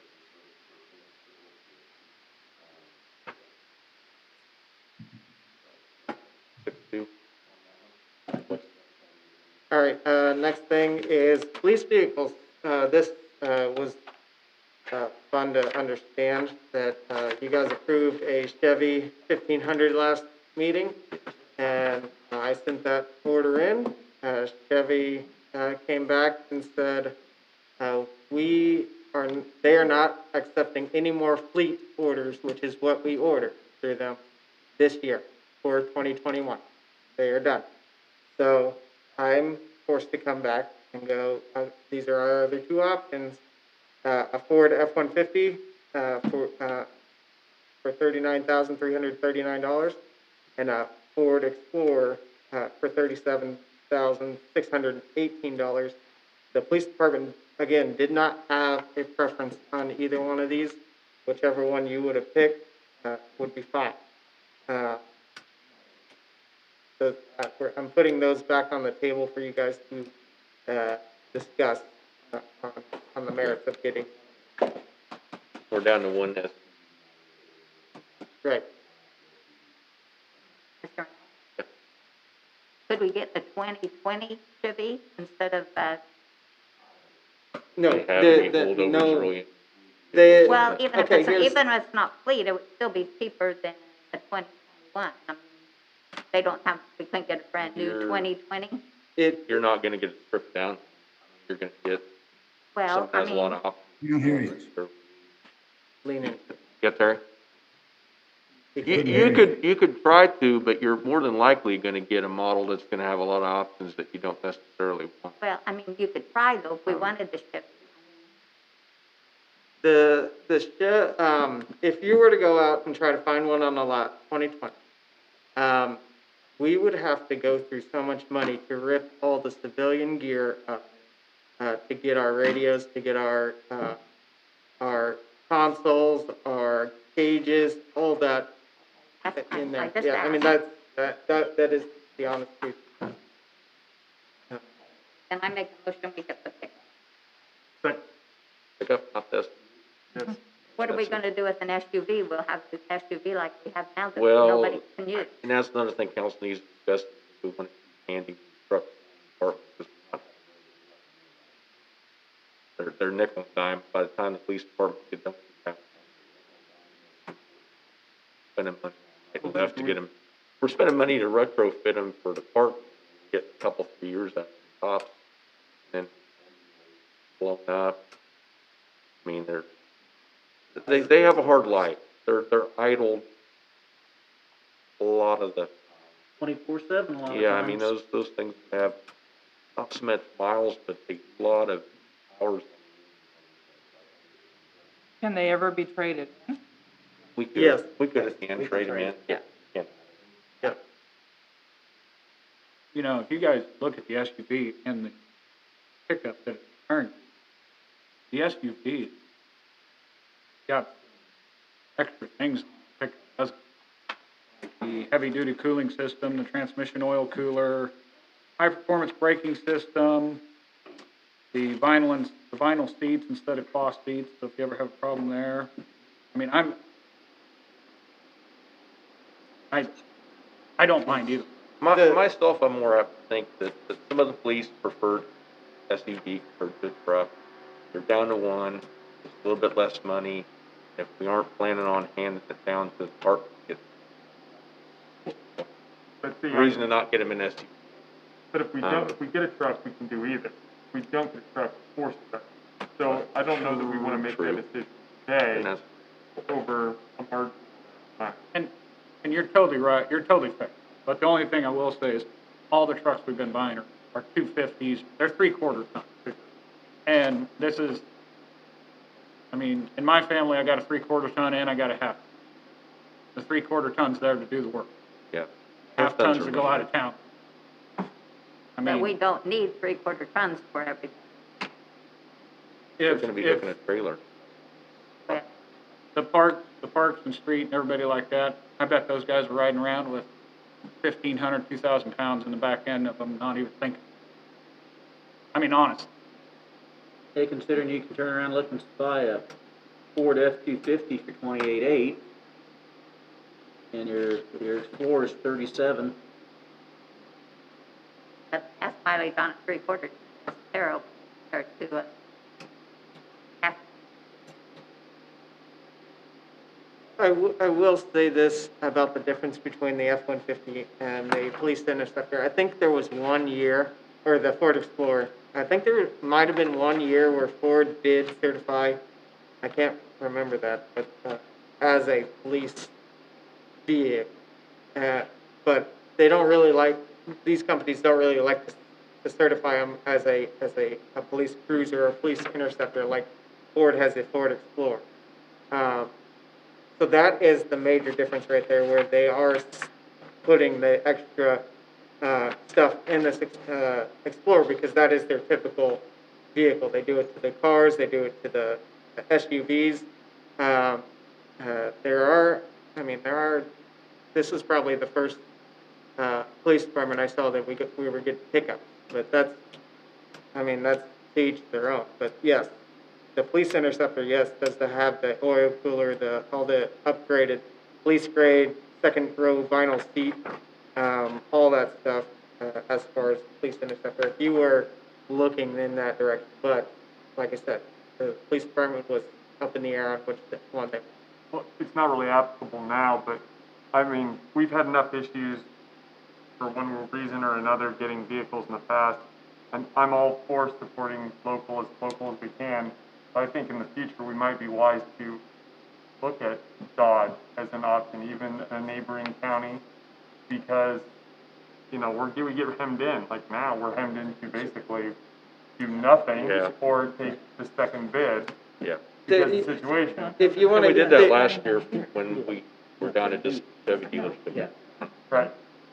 I mean, at least there's basically 3 companies that make vehicles that would be appropriate, and we can agree. So why are we not considering all 3? The explanation, I'll give you the explanation. It is kind of a tenuous year. When Paul called me from Nordis, he said that they cut off the 2021 because they were shut down for 5 months last year. And he didn't give any more explanation than that, but I believe they're trying to catch up on their 2020 orders. Now, whether this happens again next year, I don't know. I think that's why they're cutting 2021 off, so they don't hit that same benchmark in 2022. But if the council does want to go forward and look for a Dodge, I just know, in future. I know before there have been what looked like pretty good value to be had in using that as a comparison as well. And I know it's not their fault that Chevy's doing this, but I mean, and we consider Honeyman, even though they're based out of neighboring counties. They don't sell new cars here, but I think it's fair that we consider them, of course. I really want to keep more flexibility. I don't want us to be hemming ourselves in unnecessarily. But that's not necessarily germane today, so. Right. Just wanted to put it on the record for next year. Then the water department needs to pick up But the one thing that those things work for is department.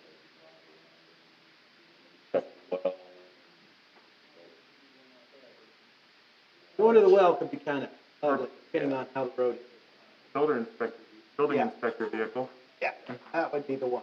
And, I mean, even then, you're still, even our department head, vehicles have loaded down with tools, for use at each of these sites. And so you are weighing down, putting more, strain on the half-ton. We had a motion, but.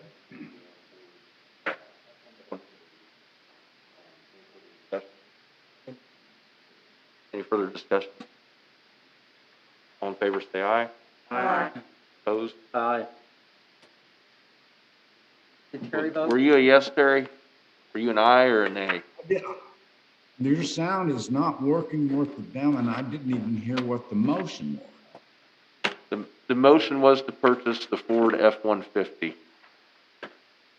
Right. I heard that, and that's the motion. Yes, I vote for that. Okay, So 7-1. All right. Building Next, inspector. next thing up is the building inspector vehicle. Moratorium on the fleet vehicles also applied to the vehicle we tried to order, through Chevy. This one, we could still go with the Ford F-150 model that I presented previously, which was $31,000, a little over $31,000. Or we could purchase an F-250 for $28,818. And it came with, and this model was basically, it was the same thing we ordered for the Parks Department. It had 8-foot bed, a regular cab.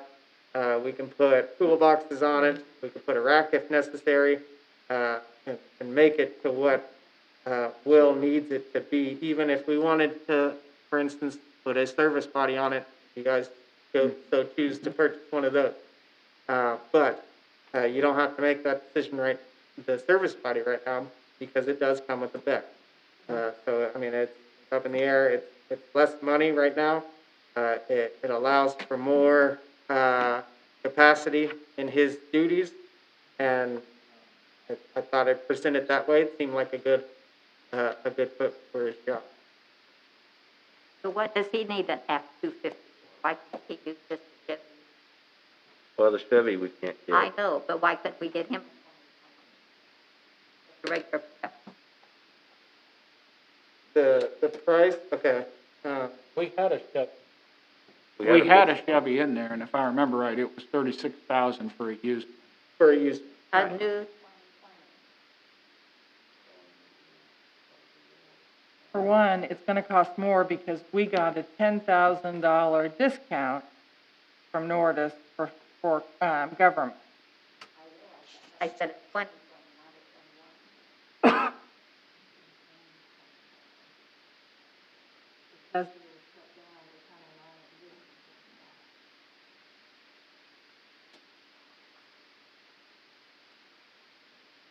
Your recommendation. Because they get terrible gas when you go from 3/4 to a half. Well, around town, That's not really argumentative. that much. Yeah. I mean, That's Austin, how a little long, bit. how long did the last one we had? That one was a 2012 Ford F-150. It was a police vehicle. So it did 4 years in the police department, and then it came over 2016. And then 4 years later, the engine was back. I will say we had major trouble with that truck from day one, because when we took the stuff out from the police truck, the wiring was an issue. It was already an issue when the police had it. Ford kept saying it was the latch on the door, and we changed that, and we changed that. Dave would come out at night and all his lights would be blinking, or the truck wouldn't work at all. And it was always a wiring issue that came from the way it was wired for a police truck. Anytime you And that's mess the with- issue that we have a lot of times with, we did with that These new truck, vehicles, with anytime Will. you start messing around with the wire. Well, but Yeah. let's be honest, that truck also went and was a fire chief's truck too. Yeah, it was. Correct. It's been through plenty of pastures and rough roads and Yep. everything like that too. Yep. See what your recommendation. The three-quarter ton seemed like a logical fit, so we could do so much more with it, if we saw, fit. And it just seemed like a good option. And I mean, driving around town, I mean, up and down hills is gonna get you. Pick up.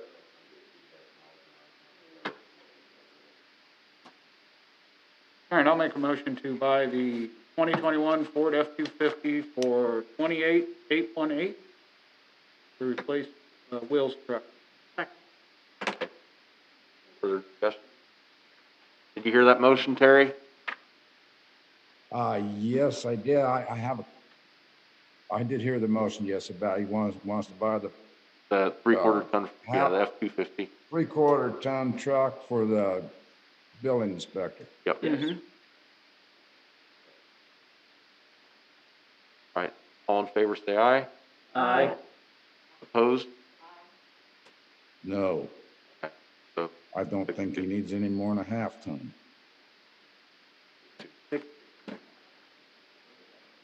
All right, next on the list, has to do with, basically our fire station financing.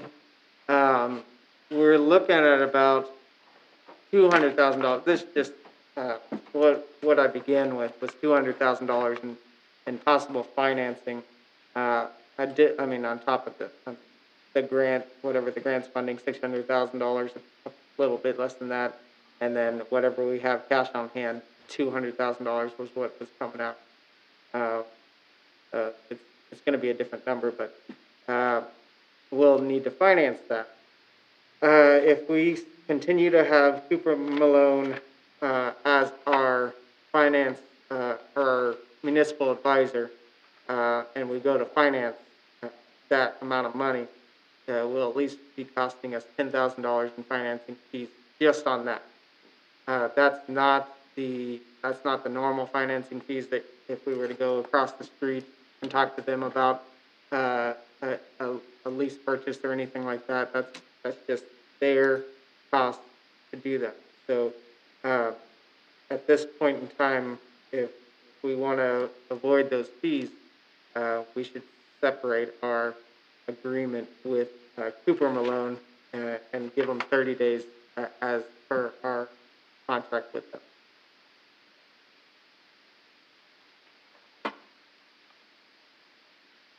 I move we terminate our contract with Cooper Malone, give them notice. Any further discussion? Did you hear that motion, Terry? I think we're gonna eliminate Cooper Malone. Yeah. So we don't have to pay them $10,000. Yes, I heard the motion. Or I heard that part of it. Right. All in favor, say aye. Aye. Opposed? Aye. All right. I was asked to, and it's probably perfect, better timing than not, to talk about the fire station parking lot. One of the previous meetings, we had discussed putting down concrete, and then I believe this was tabled. And the cost from inline at that point in time was $73,200 for 6 inches of concrete to put in where there would be a gravel parking lot at this point. So I brought that for you guys to discuss or vote, make a decision on whether we're gonna go forward with that or not. Was that okay, so the cost that there would have been for hauling and installing gravel, is that deducted from this amount? Yeah, yes, I think this is on top, so, this would be completely additional. This would be additional cost, 73,000 additional. Above gravel? Above, so it would be be additional, so yes, this would be taking into consideration that they're not putting down that gravel, that they're putting down concrete instead. Make a motion, we don't do the concrete. No, you can't. If I I'm make making a a motion, motion, we do the concrete. and I second it. Is there any further discussion? What was that motion? So I made a motion to do the concrete parking lot. And just to clarify, the reason why that one is, can't take a negative, nothing, Correct. yeah. It'll either pass or fail, if it fails. But for the discussion, I was on the fire committee when we had all the meetings and everything. And Dave Richardson was there, Joe Pilzel was there, Baldwin was there. Nobody really cared whether we had concrete, that they're gonna be going to the meeting. Nobody really cared whether we had concrete or not. So, I mean, they felt like they got most everything they wanted.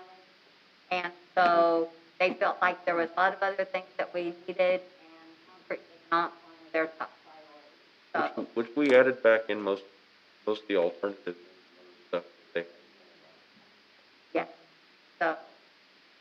I can see both sides of it, that's why last time I broke by the So table. there's a lot of other things, there's a lot of other places we need concrete in this town, on streets and stuff, a lot more important than what we need at the fire station. Into this thing, it'll mean borrowing more money. But at the same time, if you're gonna do it, now's the cheapest time to do it. And Just it'll to do be it easier now. to maintain, keep clear, It will. snow, and otherwise. That's the, Right, and I agree, but, I mean, I talked to, concrete's not zero sum, so. and I talked to Dave the other day, and he said we do not need concrete. Well, you know, here's the thing, I respect that, but by the same token, in a couple years, this is the kind of thing where we've cut corners on projects in the past, and in a couple years, we live to rue the day because people complain about our and inability then you'll to be keep paying it to in good dig repair. up the gravel. And then we'll dig it out and it'll cost us. Dave also said that it would be nice to have concrete, so we had Well, some place sure. to do our outdoor training that has to be done too. There's a lot of things that'd be nice. Well, I'd like to have a nice house too. then go build one. Well, I can't afford it. That's your deal, not my deal. Well, This is, I don't wanna clean up all the gravel out of 20th Street when it rains.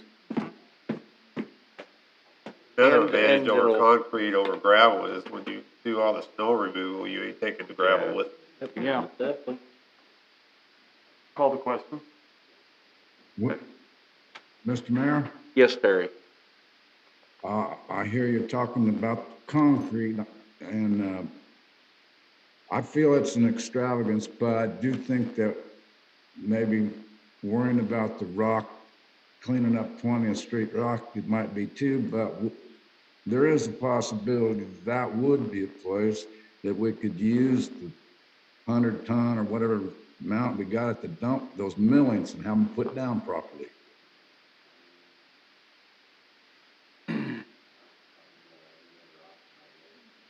No, I've seen millings done and no. If you wanna see millings in action, go to Winter. Find them that are about the size of a basketball. Right. Tried that a couple years Question's been If we called. can, We had a motion and a second. Is there any further discussion?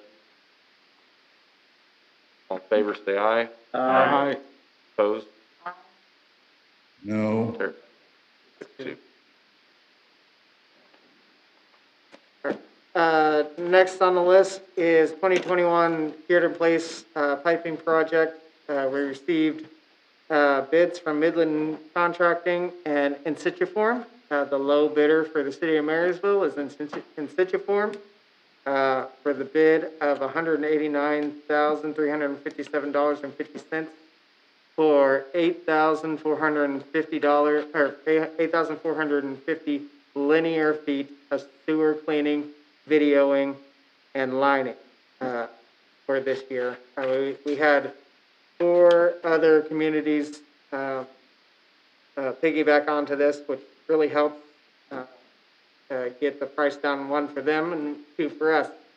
I think it's a pretty successful project, and actually the price didn't really surprise me. It was right in line with what we did last year, even though It wasn't the same price as last year? it's right in there, because they kind of played funny with the mobilization.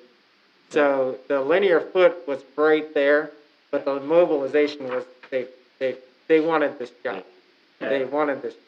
I'm gonna say mobilization was pretty cheap. Yeah. Yeah. Well, but Well, they but piled it on piled it to on a couple Beatty. other places. Yeah. No, just Beatty. Yeah, right. They just threw it on Beatty. So, I'd look for you guys to approve, the bid from In Situ Form for $189,357.50. Moved and approved, cured and placed pipe, tissue form, 189,357.50. Second? Further discussion? Did you hear that motion, Terry? To Yes, approve I the- did. Okay. All in favor, say aye. Aye. Opposed? Aye. Well, I think there's a little bit of, Okay. I think, All right. you were a yes, weren't you, Terry? Yes. Okay, yeah. There's, There's a little There's a little bit of lag a in it. lag, so, time, yeah. time. Okay. Next on the docket is the rehab, of windows at the Lee Dam, Center for Fine Arts.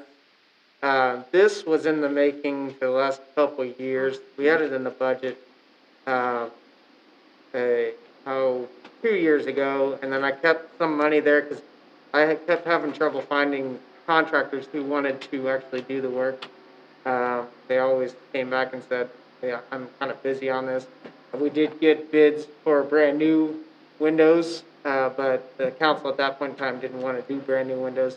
Understandable, so I kept searching for somebody, and finally came back to our, somebody who's done work for us before. So he's willing to do that, and I still have money, in the budget, about $12,000, for work on Lee Dam Art Center. So this is a little bit over. There's some brick there that probably, Right. well, I guess. Right. Yeah, a lot of it does. But this project was kind of first on the list, when we were talking about it a couple of years ago. So, I finally got a quote, from somebody we know who can do the job. Included is quote from Roar the Handyman for rehabbing the windows at the Lee Dam Art Center, project. We'll get the windows looking good and functioning properly, as well as some trim and pieces around the window, because there are, some of these windows, are missing pieces, and they kind of keep the pieces that keep the windows where they're supposed to be, and they kind of rigged them, to make sure the windows didn't fall. So he will repair those, back to working standard. They won't do the weights, because that's kind of a different challenge, and I haven't found a contractor who would do the weights. He will get them to go up and down, might have to have a nice stick to keep them open, but they don't usually open these windows. So, I know Darrell did an exceptional job when he worked at the Chester House Museum on the rehab down there, so. I mean, you can't even tell what was old and what he redid and It's stuff. I mean, he beautiful, did, everything blended in real nice, so. And this project is different from the Chester House, the restaurant, because the art center is actually not on the historical register. The porch is, or the restaurant is. So we're a little bit. I mean, he's not stuck on, but he's going to do to that extent. He will make it look really nice. Have a motion. Move to have Roar the Handyman repair the inside and outside windows at Lee Dam Art Center. Second. Okay. Further discussion? Did you hear that motion, Terry? Yes, I did. Okay. Any further discussion? All in favor, say aye. Aye. Opposed? Aye. You were a yes, weren't you, Terry? Yes, it was. Yes, but I always think it. yeah, that one was a little bit funky. All right, I already went over the Discovery Center remote play grant. My suggestion may be to grab one or two people from the Parks and Rec Committee, to evaluate sites around town, for, for this grant. And I can give you, a sheet per site.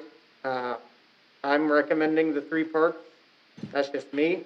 You guys can come up with a couple other sites. I don't know what your thoughts are to evaluate, but those are pretty spot on to what they're looking at, with a pathway and where kids are playing, to go forth. But if you have any further thoughts on that, I'd love to. Well, my question on guard, that kid practice ball, softball. Yes, definitely something to consider, and that's kind of where we're at with the evaluation form, and something we would need to write down to go, hey, there's going to be baseballs flying over here, or some kids with bats that might be causing problems. Something that was, I think, discussed when this came up before was even looking at some outside the box places like along the trail, Right. Elm and Walnut, places that are underutilized now. Right. Maybe you could use it to bring people through there as well. Right. And that was kind of one of the, I mean, along the trail, I mean, that really fits between Elm and Walnut, Elm, and even further north. Or even there on the sidewalk between the pool and the trail, there's a lot of open and grass there that's kind of, begging for something, and maybe it would draw people that direction. And I know kids would be using it, go to the pool, so. Yeah. Cool. Yeah, definitely. Something up for discussion, or if you want to evaluate, I want to give you okay, go. Anybody else? I'll go. Kevin and Bobby. Bobby. Okay. 3 from the council, we'll go with that, and then I'll try to find an educator, and that was the other positive to this. One of the additional portions of the grant, one of the aspects of the grant is they're trying to mirror our local education structure. They're going to talk to they called it a ages and stages. There's a test or whatever that is formed to our local district, and whoever administers that, they want to talk to them so that whatever we're teaching, we're keeping it within the district. So it's not you're going to learn something from somewhere else and it's not going to conform with how we're teaching our kids. It's going to go along with the teaching. So it's one of those positive aspects. So I'll find some more people willing to do this, to do the evaluations on. And I'll probably give you 5 evaluation sheets. Like I said, it's still looking at the parks, pathways, and whatever else you guys can think of. Let's see. Before I get to the last item, I wanted to talk to you about the Agland Electric motor service that I had emailed out. About our pump, this is what one of the last times that Agland was down doing our service on our pump, they said it was necessary to remove one of our main pumps from our main lift station and put the spare in there so they could evaluate how to fix that pump. So we put the spare in, our only spare, and they took the pump with them to get it evaluated. They presented 2 options to get it back up and running, or get something back up and running as a spare pump. The first option was to rehab it, and that would be the impeller, the volute, and the repair kit that goes along with it, as well as the labor, the shop labor, to get it up and running and back as a spare pump. And the total cost for that is $24,570.80. The caveat to this is that this is one of our older pumps, our oldest pumps. And they're saying that they have been having issues finding replacement parts. So after we get this fixed, and if we spend $25,000 on it, there's no guarantee that we're gonna continue to find, parts that. The second option that they provided was a brand-new, pump, just to replace it. And that is $64,776.40. The positives to having a brand-new pump, we know it works. We know we're gonna be able to get parts for it in the future. And it's 3 times the cost, but you spend $25,000 on to use the old pump, and it dies, you're spending another $65,000, probably $70,000 by that time, we come to find out that it's broken. So, I'm not sure that these have much of a warranty. Well, of course, we have.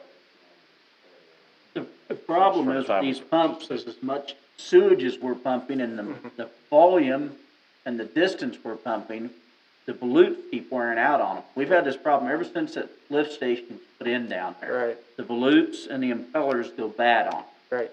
And a lot of it's because of the amount of trash that we have coming into the system. Right. All the tampons and stuff like that go through it, it just chews them up. Yep. So, yeah, we need to get one, but I think we need to really push for getting a screening system in down there to help these pumps last longer. Have we talked about that a while back? Yes, we did. We have, and that's part of this whole review. It's next. Yeah. That's the next one. Did Bargman have any recommendations? I think he's with me on this and purchasing a brand.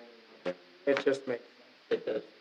Well, it does, but like Kevin said, we could get the new one, we're still gonna have the same problem. We're gonna have the same problem. Over and over. Agland is down here every month almost, looking at one of our pumps. I see them. Well, they can, yeah. They are in town a lot. You would be surprised. They are in town quite a bit. We do have them on a regular service appointment every year. Yep. And then they come back and fix what they say to get fixed. Now that comes with, we have lots of places that have pumps. I mean, it would be one thing if this was our only station, and they were in town all the time. But the fact that we have so many other lift stations to take care of, and varying age and state of mind, that's something else. We will talk, eventually, hopefully that screening system will be a part of the fixing of the wastewater Because that we're on. Is this the bottom pump, or do we know? In the lift station? All he told me is one of, right? Okay. No, but they set at different heights. No, in the I lift station. understand. I'm not sure which height. He can't, said it. The only was thing one of them. I would say is because of the amount of trash and stuff that comes through ours, if we install this, when it goes in, we need to make sure it stays at the highest point, so don't collect all the trash.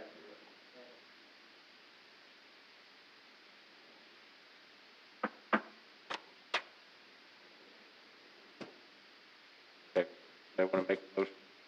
I move we purchase the new 115 horse, 6-inch ABS pump from Agland Electric in the amount of $64,776.40. Any further discussion? Did you hear that motion, Terry? Yes, I did. Okay. To add to that, like a caveat, I think we really need to take it seriously, Kevin saying about the screening system. And we're gonna be discussing that here. Real quick. As soon as we vote. Any further discussion? All in favor, say aye. Aye. Aye. Opposed?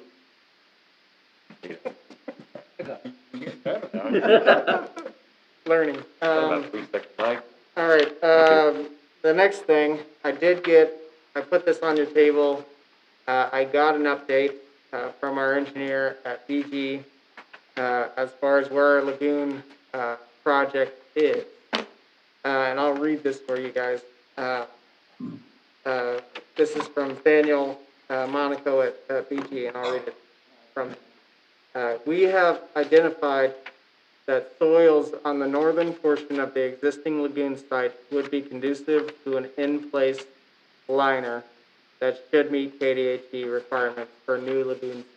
So adding a new lagoon cell out there, which was what we had initially talked about. Hold up, before you go any further, price tag on the new lagoon? That's already been, then we go back, the whole project was like 1.52 million. Yeah, what's the liner for?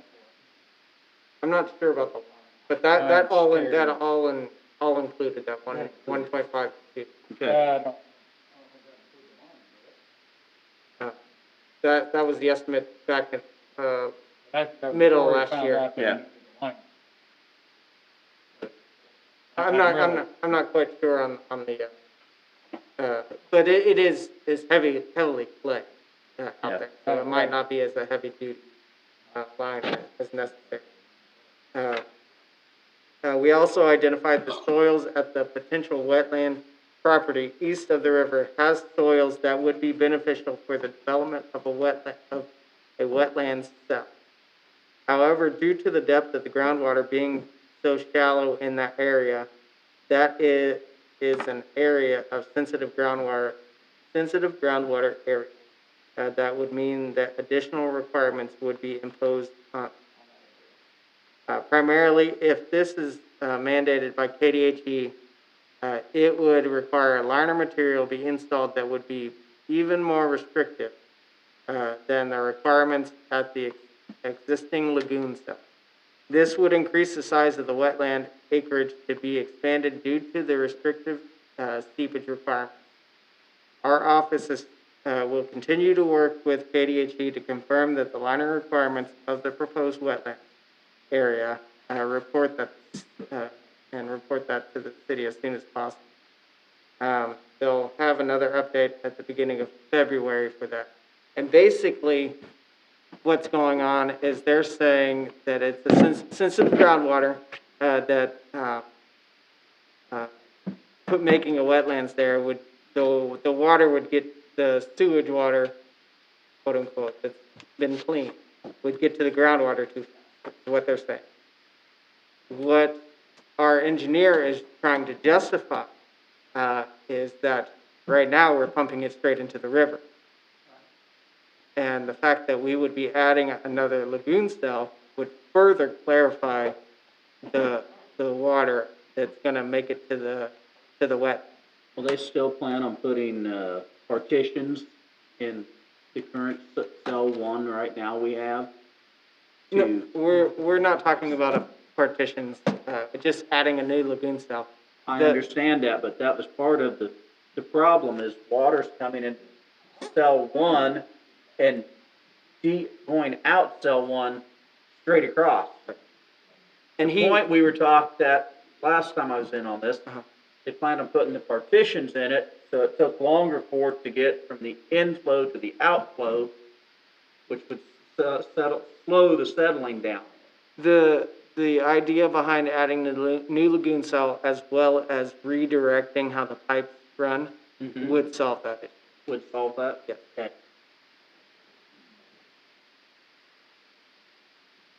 So we are still working on this. They are still working on this. That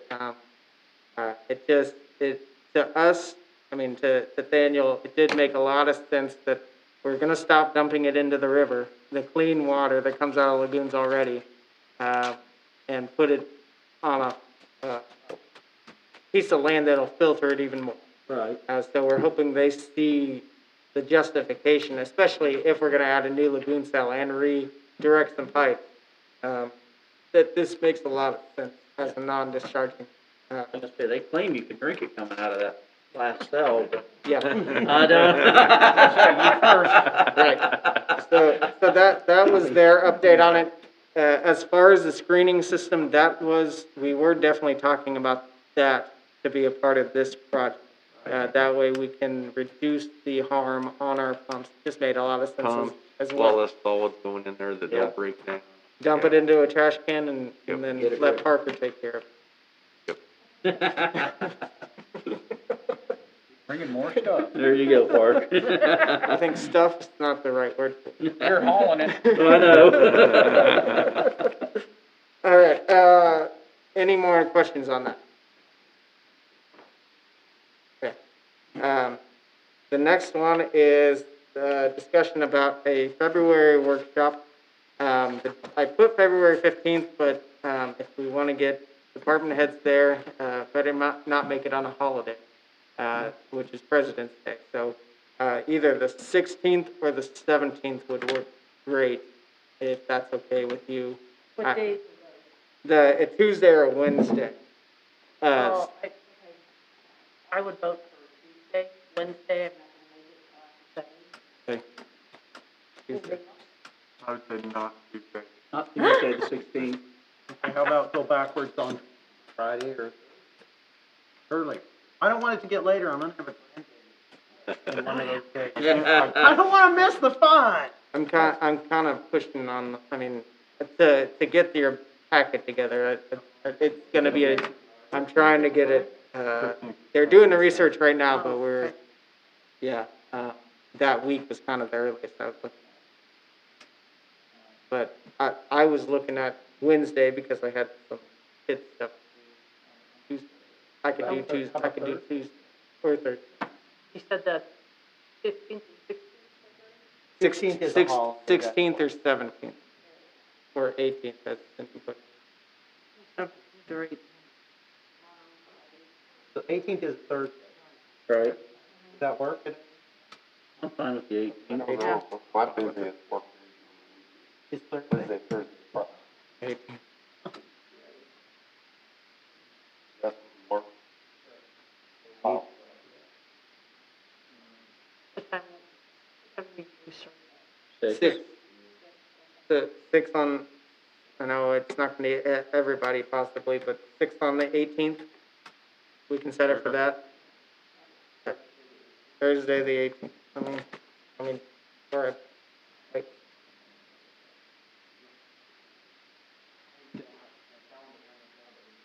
took it down. Yeah, I keep looking. Yeah, we got for this that. room down, I keep looking at the calendar and it's hanging in my office. All right, Thursday, the 18th at 6 o'clock. Got pizza? To be determined. Whatever you want, Yeah. or nothing at all. Whatever. Talk fast. You said Tuesday? Thursday, the 18th at 6 PM. We will have our workshop. That's all for me.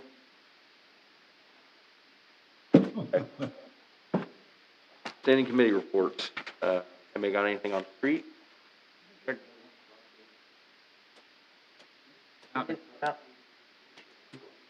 Well, I don't think we.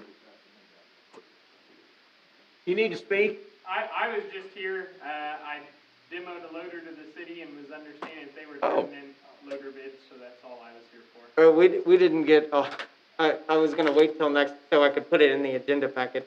Okay, We kinda missed the deadline. that's all right. That's okay. Sorry. I was unaware of that, so. I apologize, I didn't know, I would've told you that. Sorry. That's okay. Yep, Couple of weeks, I assume it'll be on the agenda. Yep. yes.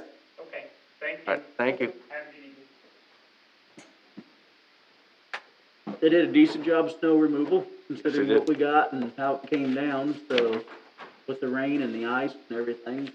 And they're coming back out at 10 o'clock to clean up the To clean piles. up. Yeah, they left, Supposed 1 to 3 more inches tonight, possible. so they'll be out tonight, cleaning up Broadway, cause they usually don't wanna work around that. Yep. So be mindful of Much that. safer. Yes, much. Yeah. So what's the policy if people don't do the law? Would it be It's reported to the 24 city hours, or just give them the name and the address? Yep. You know what makes me so disappointed though, Diane, on their process? Yeah, Cindy put it in the paper, but we still have downtown businesses. And the worst of all, we have downtown chiropractic, Pony Express Tanning, I know they've had signs up, they've been closed last time. But we have our chamber building up there. Nothing has been done at that corner. None of the sidewalks have been cleaned or their parking lot. And they want people to stop in there, see the city of Marysville? To me, that is just not right. That should have been one of the first places that should have been cleaned. We're supposed to be promoting Marysville out of that corner building. And yet, the parking lot's a mess. There's still snow all over it.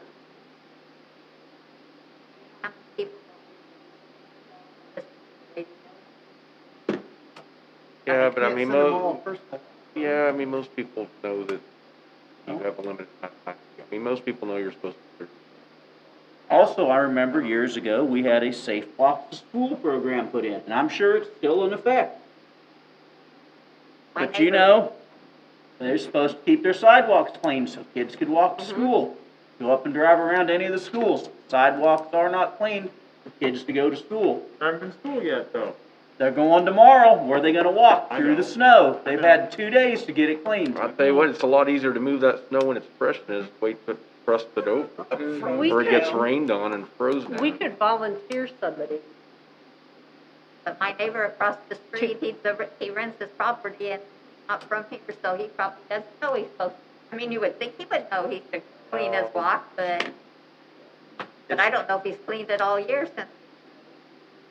Again, we could have maybe Will on one of those days, just go and introduce himself, door knock and say, you know, we just want to give you a reminder that we do have an ordinance about this. We actually did do that to those downtown businesses last time.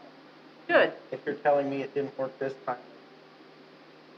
And I hesitate to go knocking on doors. I do during- too, because he's got so much stuff to do. Yeah. Well, Oh, not, yeah. not even that, it just, right now, we're in the middle of pandemic. Well, I understand, but still. That's just, yes, lots of stuff to do, but it doesn't go too well to. We need to use the best sign to go park in front of businesses, their houses. There were some of them Take who the didn't hint. really know, and they really did. They asked us, they were from out of town, they asked us for names of people who did sidewalks, and so we told them, and then they came right away, the last. Yeah. This time I didn't. We look did downtown. hand walk them through that. Yeah, we Is did. there any way you could put a message on the water bill?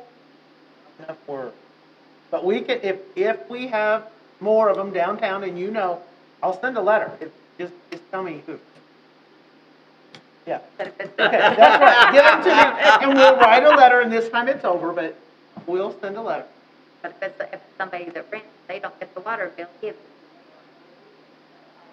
Right, but if it's, Yeah, it's just frustrating. I know this is only the second snow of the season, but still, you know, other communities have the same problem. We're not the only one in this Oh, boat. Well, we scooped more than 2 times this year. Yep.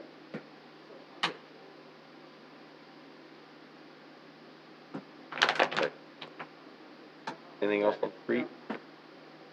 Anything else on the street?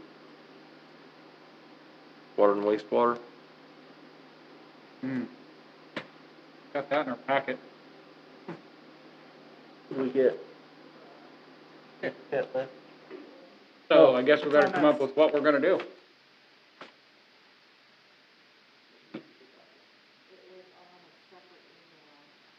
Because all I can say It's in is, the info. wow, I mean, really? Clear back to 2014, no, 2013. 7 years of meter pits we don't have. Oh, I'm sorry, she just pointed out 2008, getting better. That's 12 years. Okay, so what are we gonna do about it? Either we're gonna give people back their money because they paid us with good faith of us doing a job that we've not done, or we better find somebody that's gonna. They gave us the money because according to the law that was passed. Yeah, they gave why. it to you because it was forced. Right. And then, and then that faith, they also told you that, hey, we gave you the money, you need to do your job. And that man sitting next to you will tell you that if you pay somebody and they don't do the job, somebody comes and gets him, and they drag him through a whole legal battle. Correct, John? Yeah, so which one do you want us to, you wanna start in 2008, and we can talk to them, see if they wanna get a lawyer? Come on, Austin, seriously, we've got. There's some of these that are more involved than just. There is, and that's I mean, fair. That's fair, but there's a lot of them that are not. I mean, you got the Catholic school. For a sprinkler system, double setter. That sounds kind of important.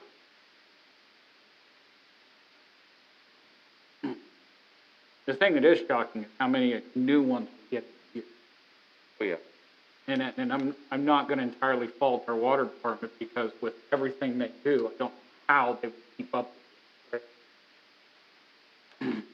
It just, and I don't understand how come some of them had to pay and then some of them didn't. Some of it comes from, and Dawn could speak to that, when you sell a house, a lot of times the cost is split, and it's paid for in the purchase of the home. Sure. And so that's why they do it right away, so that that cost could be paid for whoever they purchased the house from, or it was and that's why some of them paid, and that's a lot of payments, and some of them they just did it because they wanted to get it. I think one day we'll just about it. I see quite a few that have complained to me. I think it's ridiculous that we have stuff that's 12 years old and not getting done. I mean, I don't understand why that's even happening. I really. I don't understand why some people had to pay when they sold the house, some don't have to pay until it's completed. I don't understand that. If I'm closing the transaction. They don't move, John. If I'm closing the transaction, it is an ordinance where you're supposed to collect it, pay it when there's a transfer. So if a closing agent, I collect it, or at least I check to make sure it hasn't already been done. Otherwise, I think the closing agent is liable for that fee. And that's fair, because some of them have your name on here that paid when you completed the transaction. Except for the bottom one where it says you might pay and it has a question mark, and then it says otherwise invoice after install. I have no idea. Yeah.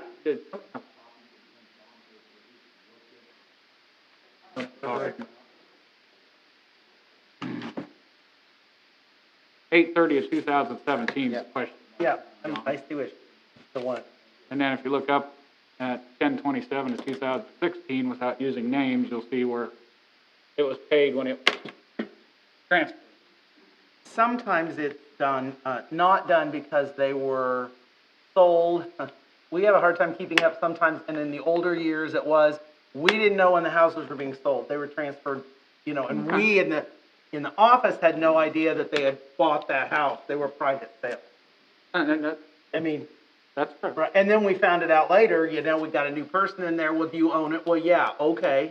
You need to put a pit in.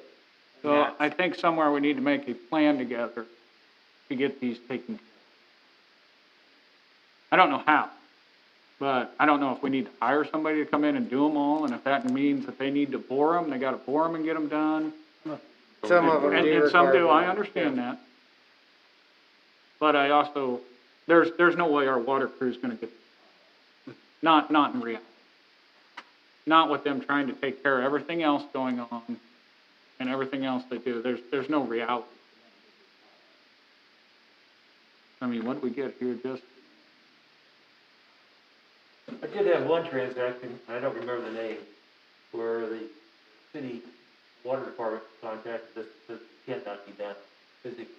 Okay, but that's good to know, and I wish that was on here, and then at least we'd know that one couldn't be done. I'm just looking at a lot of these, and some of these people that have talked to me, there's. And this might be something, I don't know if we, committee meeting, something. I mean, Barb would be. Right, and I agree, and then that would give us a little bit more direction. But I'm just saying, it's something that we have got to get done, because the list is. Not getting any shorter. No, I mean, he gained 7 of them this year. Is what he did. What's gonna have to boil down to, from the looks of it, is we're gonna have to, maybe in the summer, know we get part-time people, and people who have worked with Bart, with crews, while two people who actually know how to put the pits in and how to do all of that are set off on their own and given a list with an expectation to get X amount done from like March to October. So it's a dirty word, having to hire, I agree, but but it, sometimes it comes to the point, like you said, 08, that's a long time. That's a long time to let it go. well, that's 12 years of us living off somebody's money and everything. And that's, I wouldn't be happy. I wouldn't want to pay you 12 years to not do something. Wait, I'm pretty angry. So that's when we have our sit down. That's probably something we really need to talk about. A couple warm bodies for about a month with the expectation.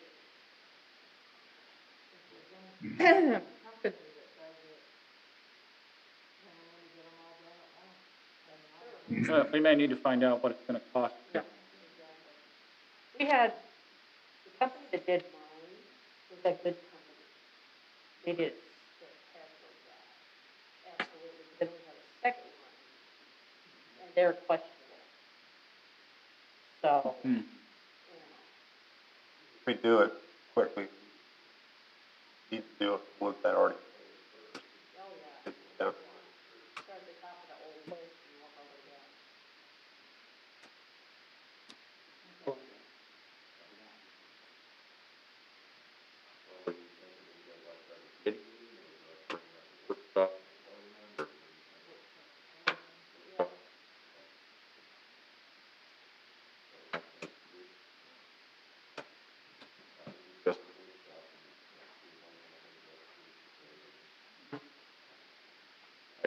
Anything else on water, wastewater? Parks and Rec?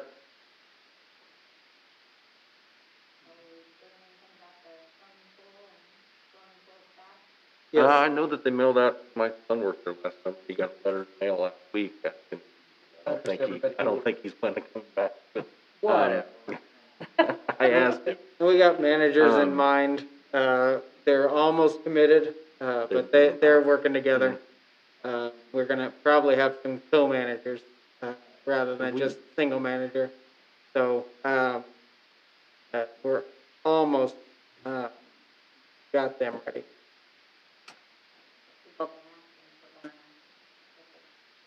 We have.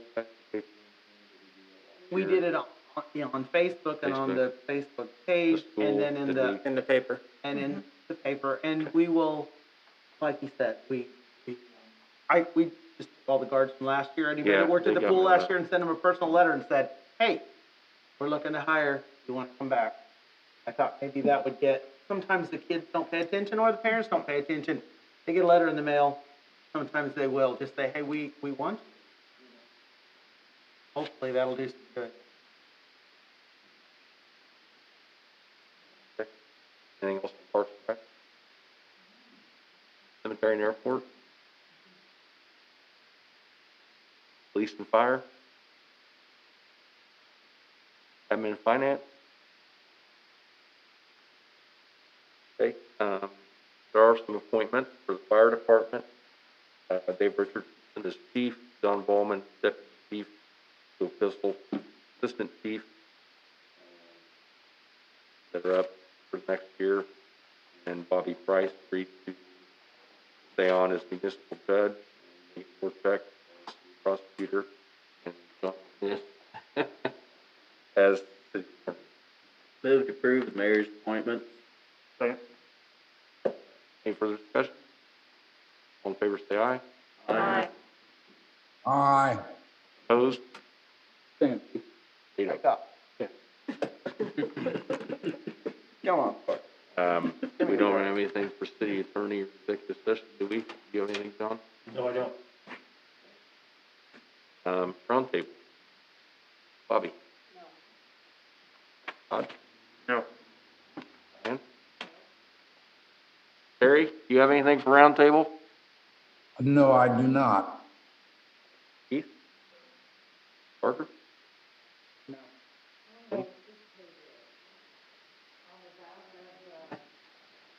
Those were the amounts that we have spent so far on engineering that Diane requested at the last meeting. For 11th Road. Road. Yeah. Yeah, 50,000 in engineering, that's no cost of what it cost. 2,000. And that included drainage. Yep. So And some of that drainage that we did, that we have used already. that is correct. This Yeah. is just the engineering portion. This is not Some of the, that was for that big block. yes, absolutely. And then all that they And the ditch they took tried to away clean from out. Zutterman's and all that, yeah. And there was a master plan, you know, with the water running. It's just the whole culmination of engineering. Anything else, Colleen? No, that's all I wanted. Kevin? Nothing this evening, sir. Okay. The only thing I have is that we need to probably think about deciding what kind of policy we want as far as let people zoom in. It's worded kind of vaguely, so I went ahead and allowed Terry to join via Zoom. We probably ought to set something in our policy as far as what is. The Kansas Attorney General did say that you can have executive sessions, although I don't know if you can. I don't know if that's the way I'd want to go myself, but it is allowed if you wanted to. I think that opens up a whole can of worms of to be recorded or is it secure. Do we have any policy currently? No. No. No, currently in our policy book, it says, must be present at the meeting for a quorum. Yeah. What is the definition of present? That's Yeah, that's it was written up in before the there air. were, Zoom meetings Present or, was here. yeah. Right. You wanna change it? Update it, yeah. Well, we need to update it, but we don't want to make it, everybody can sit at home and have Yeah, you Never need to come in. define under what circumstances it is. But, Yep, because I know when I was out with COVID, you know, I would like to zoom in that night. I know, and Parker was Parker was gone in one Houston time, with yeah, I that mean, too, it yep. happened, and I You myself. were the same boat, Todd. I myself, as long as it doesn't get abused, I'm more apt to let as many council members can, get it. But Because I think you make better decisions when you have all 8. 2 or 3. I agree with that, but that's why we're here at this building. Oh, I know. And it worked okay tonight, but we do have lag. We do. And I don't know if that would get worse if there was more people. It probably would. So I think And not only that, it's hard when somebody's at home watching because they're not probably, he's not coming through. Yes, he is. Is he coming through the Yeah, camera? this is Okay. exactly Oh, what really? everybody's seeing right now. Okay, well, Yeah, I'm wrong then. That is nice. You're the administrator, could you mute somebody, He can. Yeah, he has. you could control something very, very quickly. And my deal with the executives, if you're going to do Zoom with executive sessions, I don't see how everybody's executive leaving sessions would here, work. and the problem I have is you can hear the speakers out there. I don't see how. You can record it at home, show it to whoever you want. Yeah. You could. There's lots of, things that go very, very scary with that. If you can tell anybody, You can, but it's not the same as but it's not recording. going, but you're not You going, can but you're capture not it going, right but on you your wouldn't record. laptop or You whatever. wouldn't record it. So can you Any different than what you would tell anybody. find Well, some it's- sample policies from other cities and bring them back? That was my first thought, is to try, because I've watched other cities do it where everybody's right in the middle of the pandemic, some of the larger cities where everybody was on Zoom. So they have to help somewhere. Can we look up, So was the Supreme Court. And so is the Supreme Court, yeah. yeah, but can we look up a little bit about the executive sessions? I don't want to disclude the person The necessarily. state says but- we can do it, but I think it's up to us There's whether we no, want to allow it. the last guy, and if, our attorney wants to look up the Attorney General's, decision-making. It used to be that, no, you had to be in the room, no phone calls, no anything like that. Now, with everything that's going on, they've kind of ruled that, yes, you can do this, and this was coming from the league, you can do this executive session. It is Scout's honor that you're by yourself. That's exactly the word she said. So, that's where we're at. Now, if can you find any more rulings on this? And I've had co-ops had the same problem, where you have to be present for quorum. There's some of the recent bylaws, co-op, include electronic meetings. But here at executive session, they do attorney-client privilege, but confidential. That would be problematic. Maybe there's a way to cure it. Like, I'll we'll see if we look can for find some policies, Okay. yes. That's all I had, other than just thanks to the guys for, getting the roads cleared off, working all through the night, probably again. Move to adjourn? Second. All in favor, say aye. Second. Opposed?